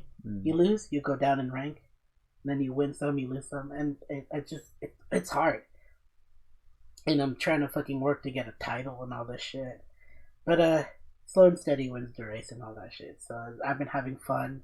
But this season, it's all about Gambit, and I always have a good time with Gambit because I have the guns that I'm comfortable with. I can, they're not the best guns. Like, there's literally a fucking gun that's a laser it shoots a fireball at you, and it tracks you. And it doesn't matter where you're standing, unless it's a certain range. And if it misses, if it hits the wall behind you and you're nearby, you will die. I hate that gun. Because it'll track you. It'll go. It's slow, but it'll still hit. And I hate it, and I don't use it. I have it, and I don't use it. And I'm just like, no, I gotta earn this shit. And I make my way, and I'm better at that than Crucible competitive. So, that's what I've been playing. And something else. But Sean, what have you been playing? Sekiro. Libtards Die Twice? No, Shadows Die Twice. So that's the biggest thing I've been playing recently. Hold on, 1 second. So, what do you know about Shadows Die Twice? I know nothing of it. Not about your buddy? No, I don't think so. Dude, you're telling me one of your one of the people you know in the army was playing it and streaming it? It was the mentioned it on Facebook? The samurai game, thing. yeah. Yeah, he was just playing it. He said he was playing it, like something about the deaths or something, or compared it to Dark Souls or something. I really don't know. So do you know Dark Souls? I know a bit of it. Yeah. It's fucking hard. Yeah. It's doesn't there? I don't know. Give me an old school Nintendo hard game from back in the day. I don't know. Okay, like Castlevania, like it's like, okay, so it's one of those hard games that if you beat it, people will respect you for it, kind of deal. Because not everyone will beat the game, or something like that, or people will eventually beat the game. And the only reason we say that is because game journalists don't know how to play video games, and they'll complain every single thing about it. More on that later. Well, yeah, but so the game's really hard. Like, the game is meant to kill you. Like, you cannot get through the game without dying at least 1 million times. Your first playthrough, you're gonna die 100 times plus, easily. You're gonna have to grind. Well, you can't really in this game compared to Dark Souls. You can't grind out levels. You just have to grind by learning. Even basically. In levels. At least I'm gonna say in Dark Souls terms, even in levels, you will still get fucked by 5 people literally grouping up and circling you and fucking your shit up because they're throwing their fucking. They're basically they got these little shit knives that's broken and they'll fucking flail it at you. If you're still caught up in there, it doesn't matter how much health you have, you're gonna die because you can't get out. And each of them you get stunned. And you will it doesn't, they're all doing that, so you'll never get out, and you will die in 5 seconds. But yeah, the grind in this game is just learning. All right, what does this guy do? What does this guy do? How can I counter this guy? What's the best kind of what attacks can't I dodge? Yeah, what can I dodge? How do I deflect this attack? It's all about just learning what your opponents are doing and how to counter it. I will say this as a Dark Souls player. Don't just forget everything you learned. Yeah, if you played Bloodborne or Dark Souls, played, it is from the same company. It's the same style of game, but you have to completely just forgo everything you've learned on those games because it plays completely different. This guy saw me die to this fucking shogunate looking guy in armor, and I'm just I can probably dodge this thing. Yeah, so and he does this strong attack. And I can't dodge it. I get hit. And I'm just what? No. This isn't Dark Souls at all. I can figure this out. And 8 to 12 deaths later, I'm yeah, I just have to get the fuck away from that when he does it. Get distance. Yeah, or that's hit him, exactly what or I hit told him. too. And I was like, you gotta get away. I was fucking frustrated. Well, I mean, the big thing in the Bloodborne or Dark Souls is that your rolls have a ton of invincibility if you do them right, and so whenever someone swings at you, your instinct is just to roll to be invincible through it, then counterattack. In this game, it doesn't work that way. Like, Sorry, shit's I've a been lot sitting different. on this for a while and it's hurting my right cheek. But yeah, so I feel better. So now I want to watch you play it and watch you suffer. It's not pretty. Because now it's not pretty, and I only played 20 minutes of it before I hung out with a few buddy of mine. Since now I know this game really well because I've been playing the fuck out of it. You are gonna be frustrated watching me play, but I know there's shit that and I'm having trouble with like the samurai dudes that are like full like leather armor kind of deal with a fucking long ass katana bigger than like my own dick. And by dick, my Dark Souls dick. And you don't my even... metaphorical Dark Souls dick. And you don't even know what's to come. Yeah. and I've seen fucking Donkey play it. The snake. He doesn't even show very much. Like, no, he doesn't. He literally skips like 50% of the game in his little like quick review. Like, the monkey thing got me. I was like, oh yeah, he killed it. Yeah, and then he gets back up. Yeah, just a little thing. Picks up its motherfucking head. You kill it, you decapitate it, and then you're like, it does the screen like, it says Shinobi Execution, that means you beat the boss. It's over. Like 10 seconds later, monkey starts rolling around, picks up its head. Oh, here's phase 2, motherfucker. Like, I'm just like, I'm gonna enjoy the suffering I get out of this game. Yeah. But I couldn't enjoy it with the 20 minutes I had. Right. Because, I played a little bit of it, left, hung out with a few friends, came back, tried playing more. My nephew is like, I'm like, Gah! He's like, oh, did you die? And I'm just like, yes, I did, It's just like, this kid will say it straight, oh, did he die? And then he'll act unimpressed and all that shit. He's not even watching the game. Yeah. He's watching his, like, the tablet, and he'll look up to see when I die. Oh, did he die? And I'm just like, thank you, little nigga. Thank you. Little OG. Little there's a meme right there. Little gangsta from Catalina Island. Little gangster, yeah. Send me the video. I will put it on this after. Okay. But this game has... Okay, so it basically fixed one of the biggest complaints I had with Dark Souls. Which is? The gameplay. I love everything about Dark Souls except the gameplay.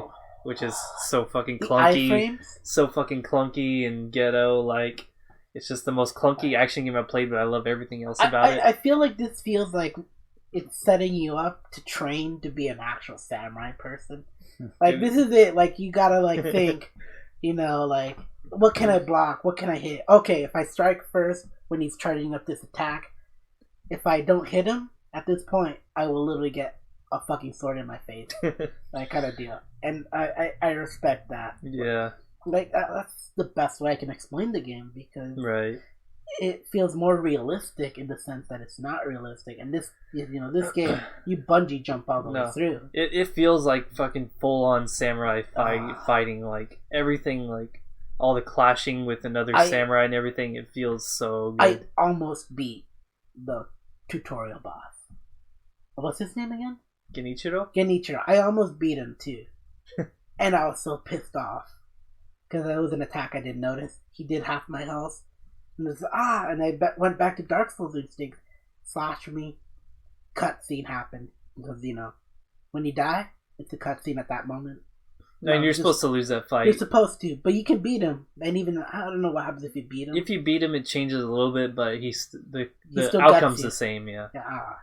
I'm gonna respect it. It is a little bit different. Like, there's a slightly different cutscene, but yeah, it frustrates me, man. That's supposed to be just like a story part. So it's supposed to just show you how fucking inadequate you are at that point. I will be bad. But continue.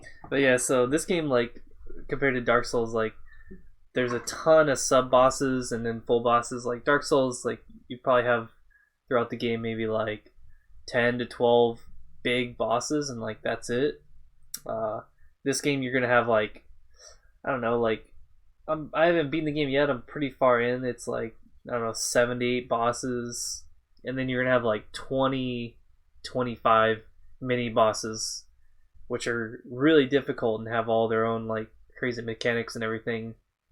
Usually I die to the mini bosses more than the full-on bosses, just because you underestimate them, or you think, oh yeah, this shouldn't be that bad, but they'll get you. So you get a ton of these like situations where you have these one-on-one fights where you're just clashing like fucking samurai, and it just feels amazing. Like once you learn everything, you're countering all their hits, you're countering them. Just everything feels fucking amazing.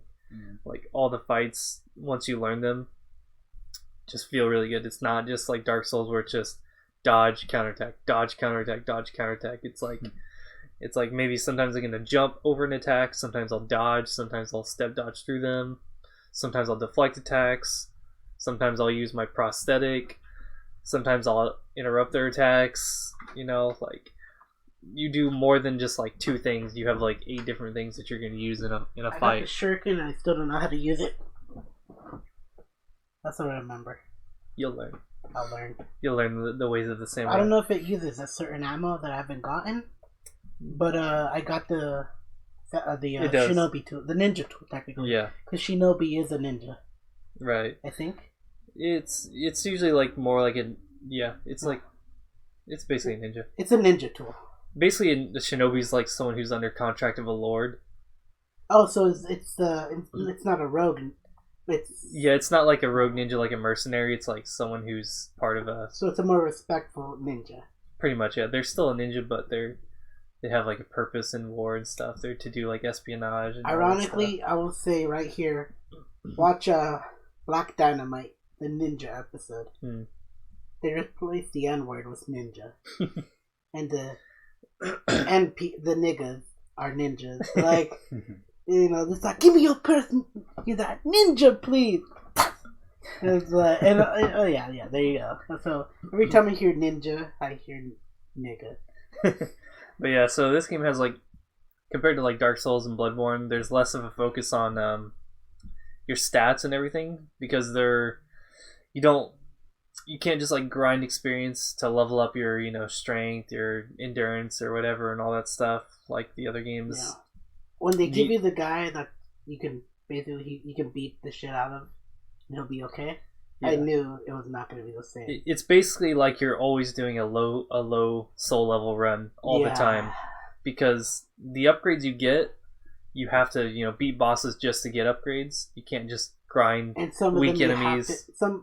You can, from what I know, from people that told me, and from what I've seen, you can go to certain areas, but if you don't have a certain tool, you can't do anything. That's not true. You can do anything in the game without the ghost enemies. You can kill them, but it's gonna be a lot harder without. It's not even a tool. It's just an item that lets you do more damage to ghosts. You can still kill them without it, but it's just you do less damage. And there's only 4 enemies in the game that even that item, so it's not a big deal. Okay. But yeah, it's not like you get equipment. You're like, oh shit, I'm way stronger now. I can go kill this boss. It's just no. You have to you have to know kung fu. Quick mention on what we missed for watching. We watched The Matrix again. Great movie. Perfect movie. Yeah. But yeah.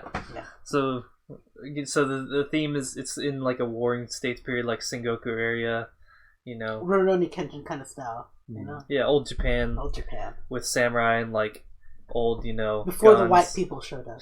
That's all I can say.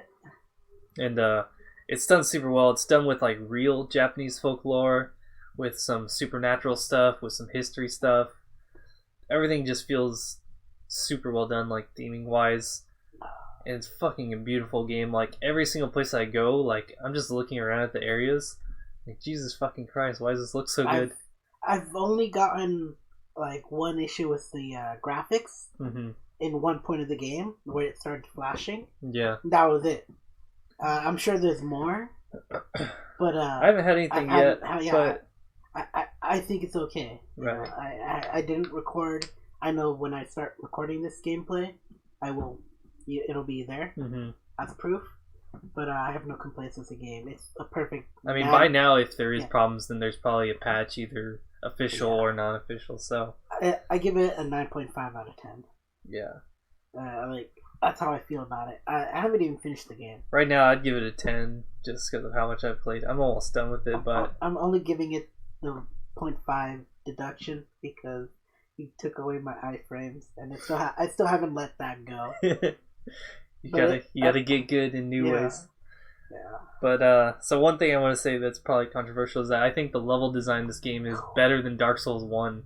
Like Dark Souls 1, it feels like you take that. No. Actually, I agree with you. Because in Dark Souls 1, it's like you're going through all these like areas, and then you go, oh shit, this was connected to this place the whole time, and this place was connected to this, and like you realize that the entire like game is in this one kind of smaller area. It's an entire map. Yeah, and it's just like it's all connected. You just never knew all these little bitty like shortcuts or things until you got to them. Yeah, there's no loading screen unless it's I think the painted world. Unless you teleport to somewhere completely different, then yeah. That's it. But otherwise, when you're going through, it's all connected. Like you could be like 4 hours in, then you take a little shortcut and you go, oh, I'm back at the beginning of the game, like that kind of shit. Mm-hmm. And this game does the exact same thing. Like for the first like 5-6 hours, I went 4 completely different directions. Like, and I thought, okay, it's pretty linear, and you go in all these separate places, and then eventually, like, oh, there's that area. Oh, this is this area, and like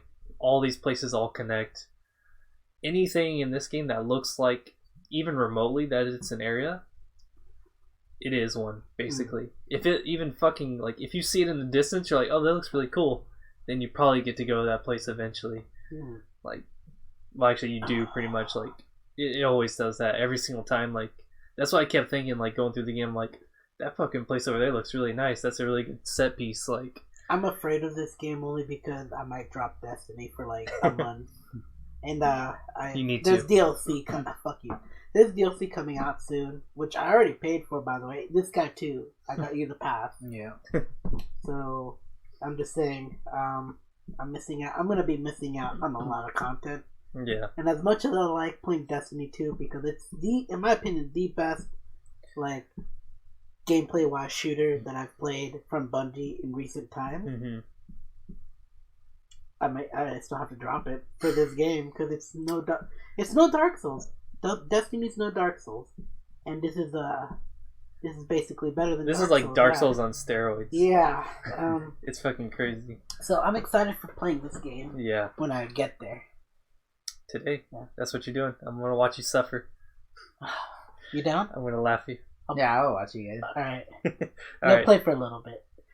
Alright, so that's I'll stop for now because I'll keep mentioning this because I'm probably gonna beat the game this week and then go on to New Game Plus and try that out. Yeah. See how it is. Even when you beat the game, it's not over. Yeah. Yeah. There's so much because again, like I said, in this game, like I went like 4 completely different directions and was exploring everything. You can essentially beat this game in many different ways. Like you can start in this area and then go back to these other areas and play the game in a completely different order. Yeah, I'm sure when you beat the game, you already will know how to streamline all this through. I mean, like, yeah, again, like the map design's super well done. Like, and now like seeing it multiple times, I'm just like, I know exactly where all these different places are, and yeah, you can do all this crazy stuff. Like I saw today just randomly that someone was beating the entire game without attacking anything, and that's one thing you can do in this game. What?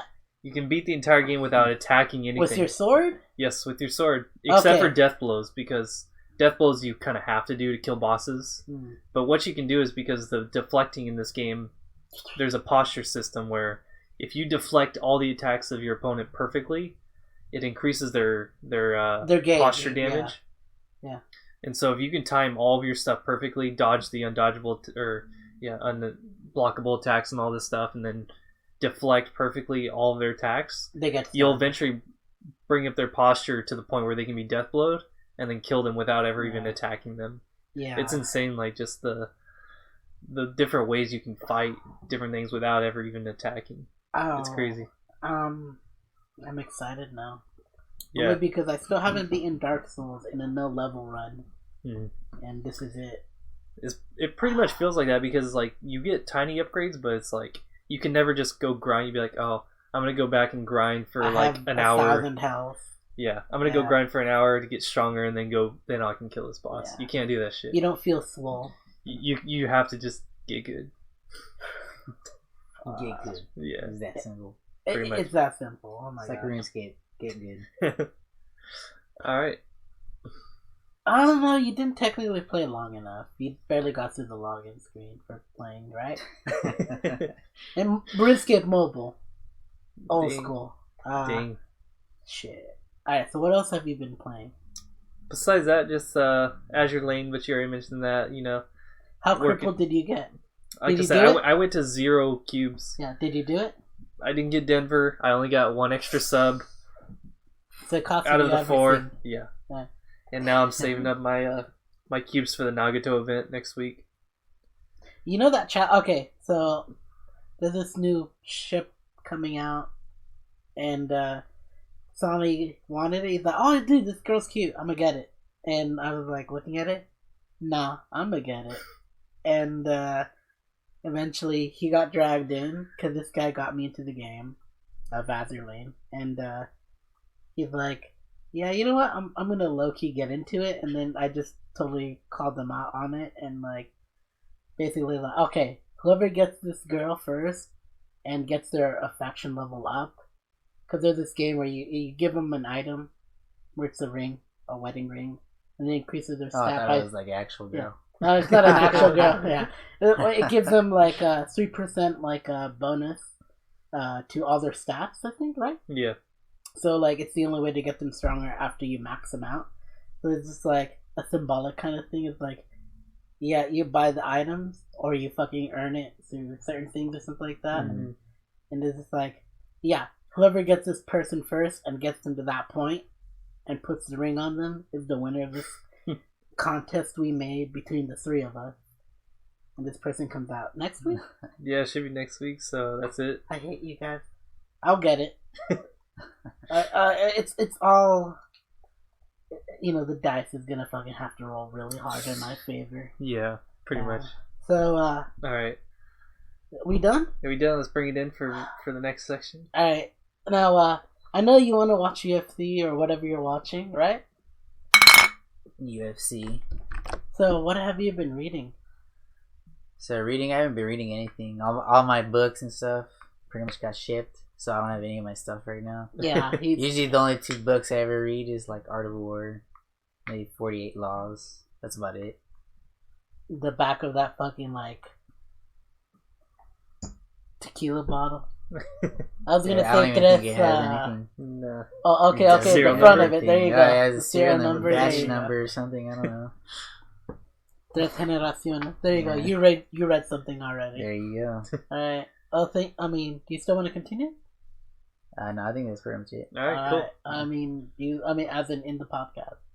Well, I just gotta take a piss now. So. Oh, You can bust out. You can bust You're out. done. If you want, you can bust out because everything else is gonna be on us.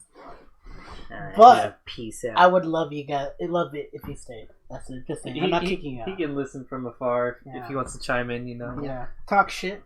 Exactly. You can Probably. Yo, yell it out at least because you're gonna be far away. Yeah. No, I will. I'll be here. So. Yeah. Alright. All right. So what I've been reading recently, I've got a lot of stuff I've been reading. So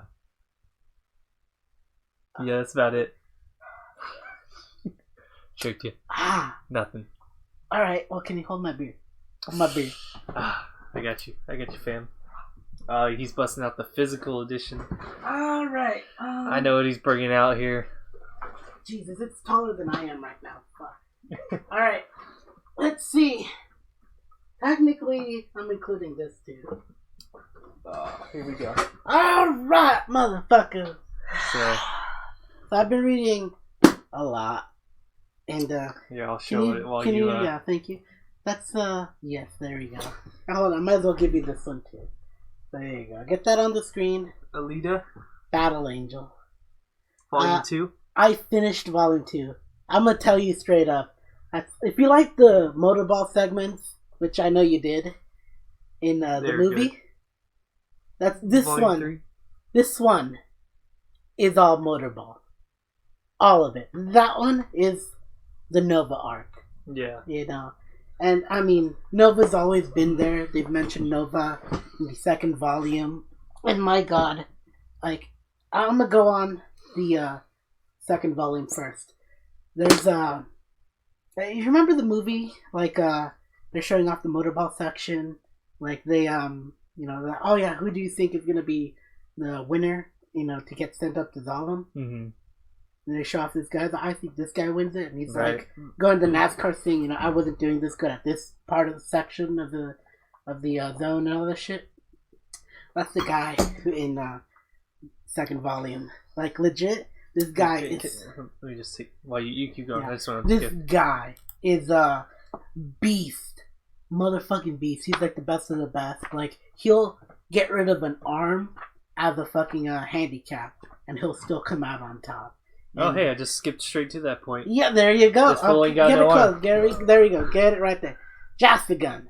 No. That motherfucker right there is so fucking G. He's so fucking G. The only issue with him is he's got brain cancer. Okay, I mean, it's not brain cancer. It's like he got resurrected on an accident by Nova. Right. And Nova has been someone you only hear every now and then, and he's like, my master did this and that, like, and he brought me back up and all this shit. And then, like, for this guy, Jasigan, he's like, oh, I was in an accident, I was about to die, and then this traveling doctor came around and he fixed me. And I thank him for everything, because I became the person I am now. Like, I became this great fucking motorball player. Right. But the only thing I curse him on is that I have brain. Oh no, I have to say brain cancer, because he's got this like brain issue where like he'll fucking like go through convulsions, and like he's almost at the point of death right now, because he's lived like I don't know how long doing motorball, because you don't get sent to Zalem in this manga. That's that's the thing that James Cameron did. Right. To adapt it. It's just fine. I respect that. Yeah. But the weapon's the same. He uses this fucking hand thing that's basically this kind of like drill kind of thing on his hand. Like he'll deflect your blows, and he'll fucking karate chop your fucking body limbs off. Like this shit is so G. And the reason I respect Volunteer so much is because, Alita gets the team. She's like, okay, you want to fight me? Get a team to fight me all together and all this shit. And he fucking destroys her team and all this shit, and so it's Alita and her, and she's holding her own. And bruh, wait till you get to I'm at the end. Did you pass the turtle? The turtle motherfucking dude? I didn't. I might have passed. Continue forward. I think it's gonna come up right here, because it's literally near the end. Oh, yeah, we're near the end right there. Yeah. The motherfucking turtle-looking motherfucker. Right. And I felt bad when he died. And, like, his legend is, like, he's the worst motorball player ever. He's only around because no one can fucking hurt his show. He's this little fucking giant-ass robot cyborg. There you go. There he is right there. He's like, Alita. He's got the biggest crush on Alita and shit like that. It's, I felt bad when he died, because he's like, oh, thank you, Alita. Because of you, I gotta go this far. I got to fight the champ, and I have no regrets. Blows up like fucking Krillin. Like, legit, he just fucking dies. And I'm just like, okay, Alita's gonna win this. Nah. She fucking gets punched, She wins almost all the way up until the end, where, she does a decisive blow on him, and he's almost down for good, except he gets a second win in him. Like, the last bit of his, like, life. He uses everything to fucking, like, pull the win. And he died. Yeah. He literally fucking, like, punches her fucking core, almost. Like, if they didn't fucking put her into fucking, like, So basically, like, if they didn't have the emergency people on hand, she would have died right there and then. He gut punched her so hard. Her fucking torso literally exploded and all this shit, and she survives only because he's like, oh, what happened? Oh, dude, you did the best motorball thing ever. So the champ won. That's fine, because she was gonna retire anyway. So basically, this entire volume was skipped in the movie, huh? You only got to see 0.5 of it. Yeah. Yeah. This entire thing was just skipped. Yeah, literally the last, the part where they skip to the beginning was shown. Yeah. Yeah, like bit. The beginning is the Hugo arc where right. he dies and all that shit, and that's why she's in a depression. Right. In the motorball phase. That's basically. It wasn't even up until the point of the movie where Hugo dies and they time skip to a year. That's all this manga. That's and the finisher. That's not even that much. That's like 30 pages. Yeah. Out of however many it this had. entire volume was skipped in the movie. Yeah, and you think that's crazy, right? I'm halfway through this. Yeah. I have the fucking bookmark somewhere around here. So yeah, it means if James Cameron feels like adapting more, then he's gonna be starting at like volume 3.5 or 4 or some shit. Huh? I feel like he was gonna start like the first 20 minutes on volume 2, and it's gonna be 3 and 4. Mm-hmm. With a mix of the volume technically 5 near the end. Right. Motherfucking God. You think this is all crazy? Volume 2? You don't even know Nova until this point. Motherfucker is so fucking mad. Like, he's Nova is so fucking insane. He's sane. And that's saying something. I'm gonna leave it right over there. So fucking Nova is this fucking like doctor dude from Zalem and all this shit, and he goes around fixing people up, and like he's just this mythical person of a fucking guy who like travels around, and he's like, oh, I'm gonna. He's basically God in a sense, because like he can't be killed.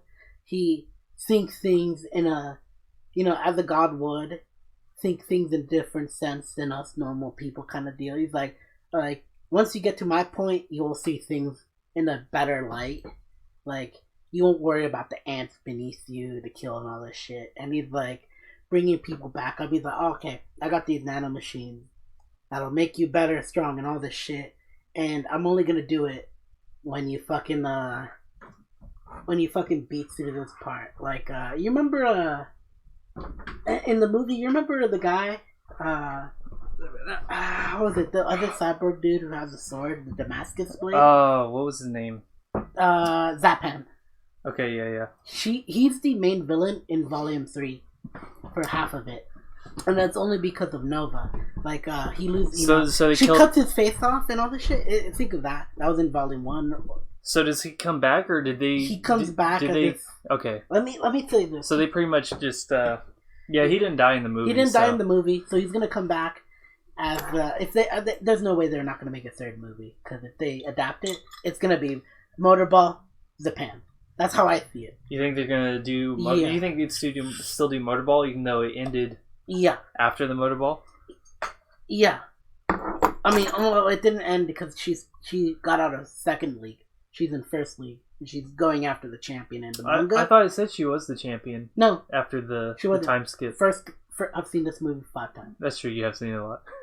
She got out of second league. Okay. They time skipped second league.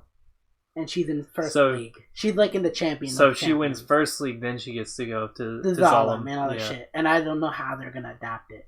Because it's just like Japan comes back as this fucking like cyborg crazy dude. And he's almost on recovery.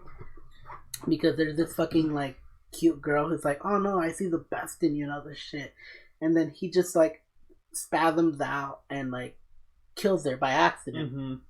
And he's like distraught, and like he's got a bounty on him now because of it. Right. And he's like, okay, look, whatever, fuck it.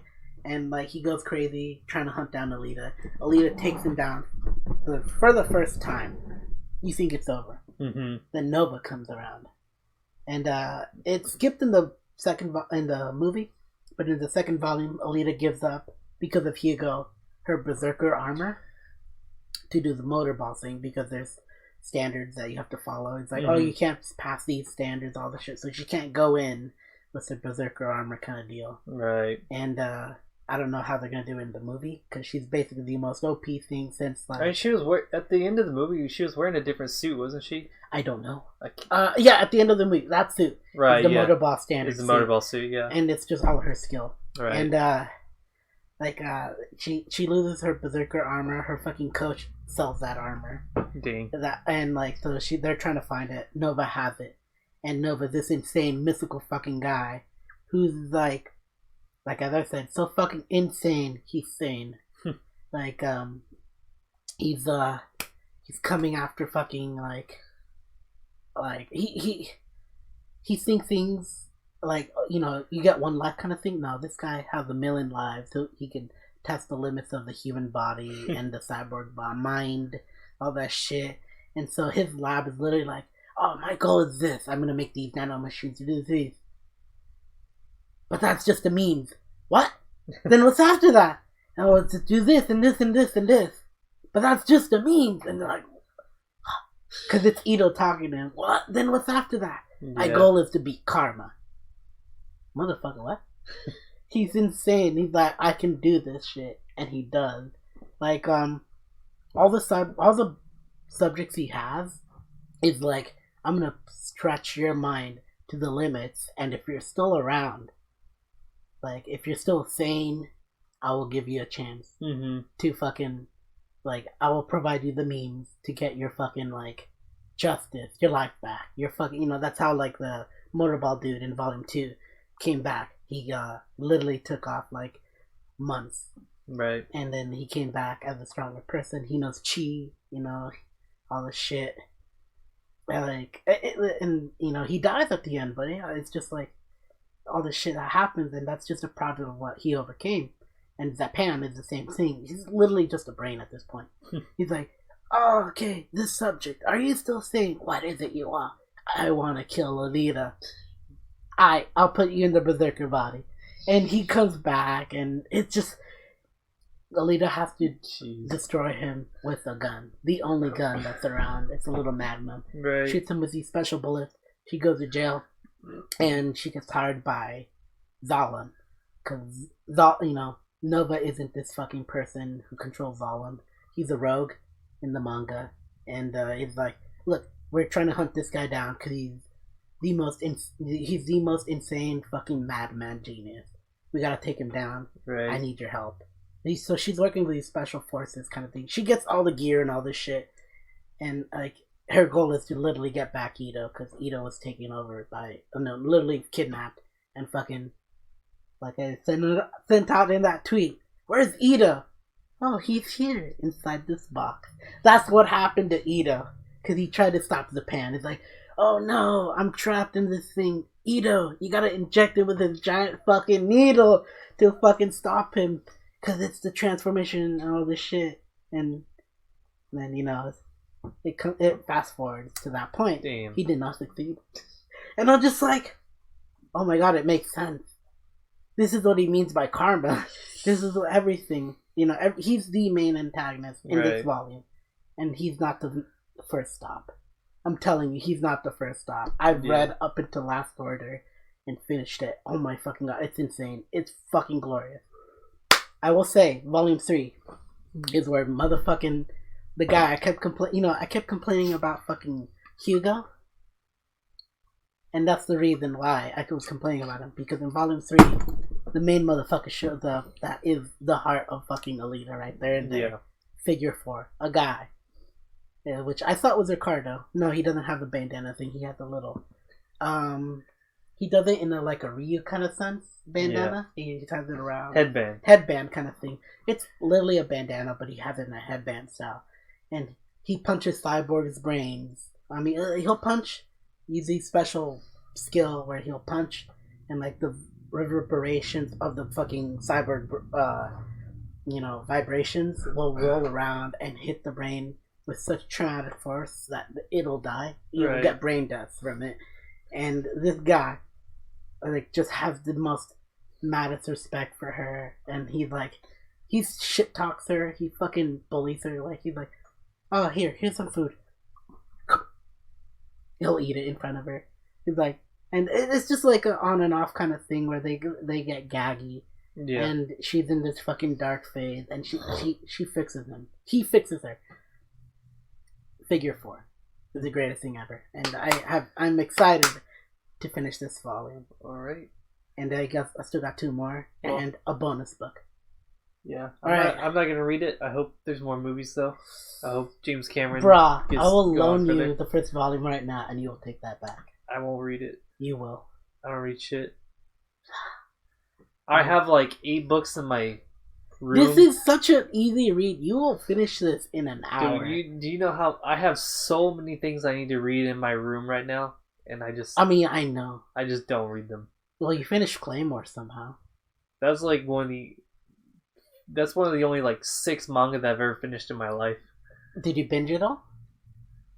Most of it, yeah. Okay, imagine that. I pretty much binged. That'll be this, and it's only in 5 books. But I have physical books in my room that I need to read that I just haven't. Now, the next thing I've been reading my notes. All right. So we're done. So what's the next part of the notes? It's Clank And spiritually for Alan. and the news.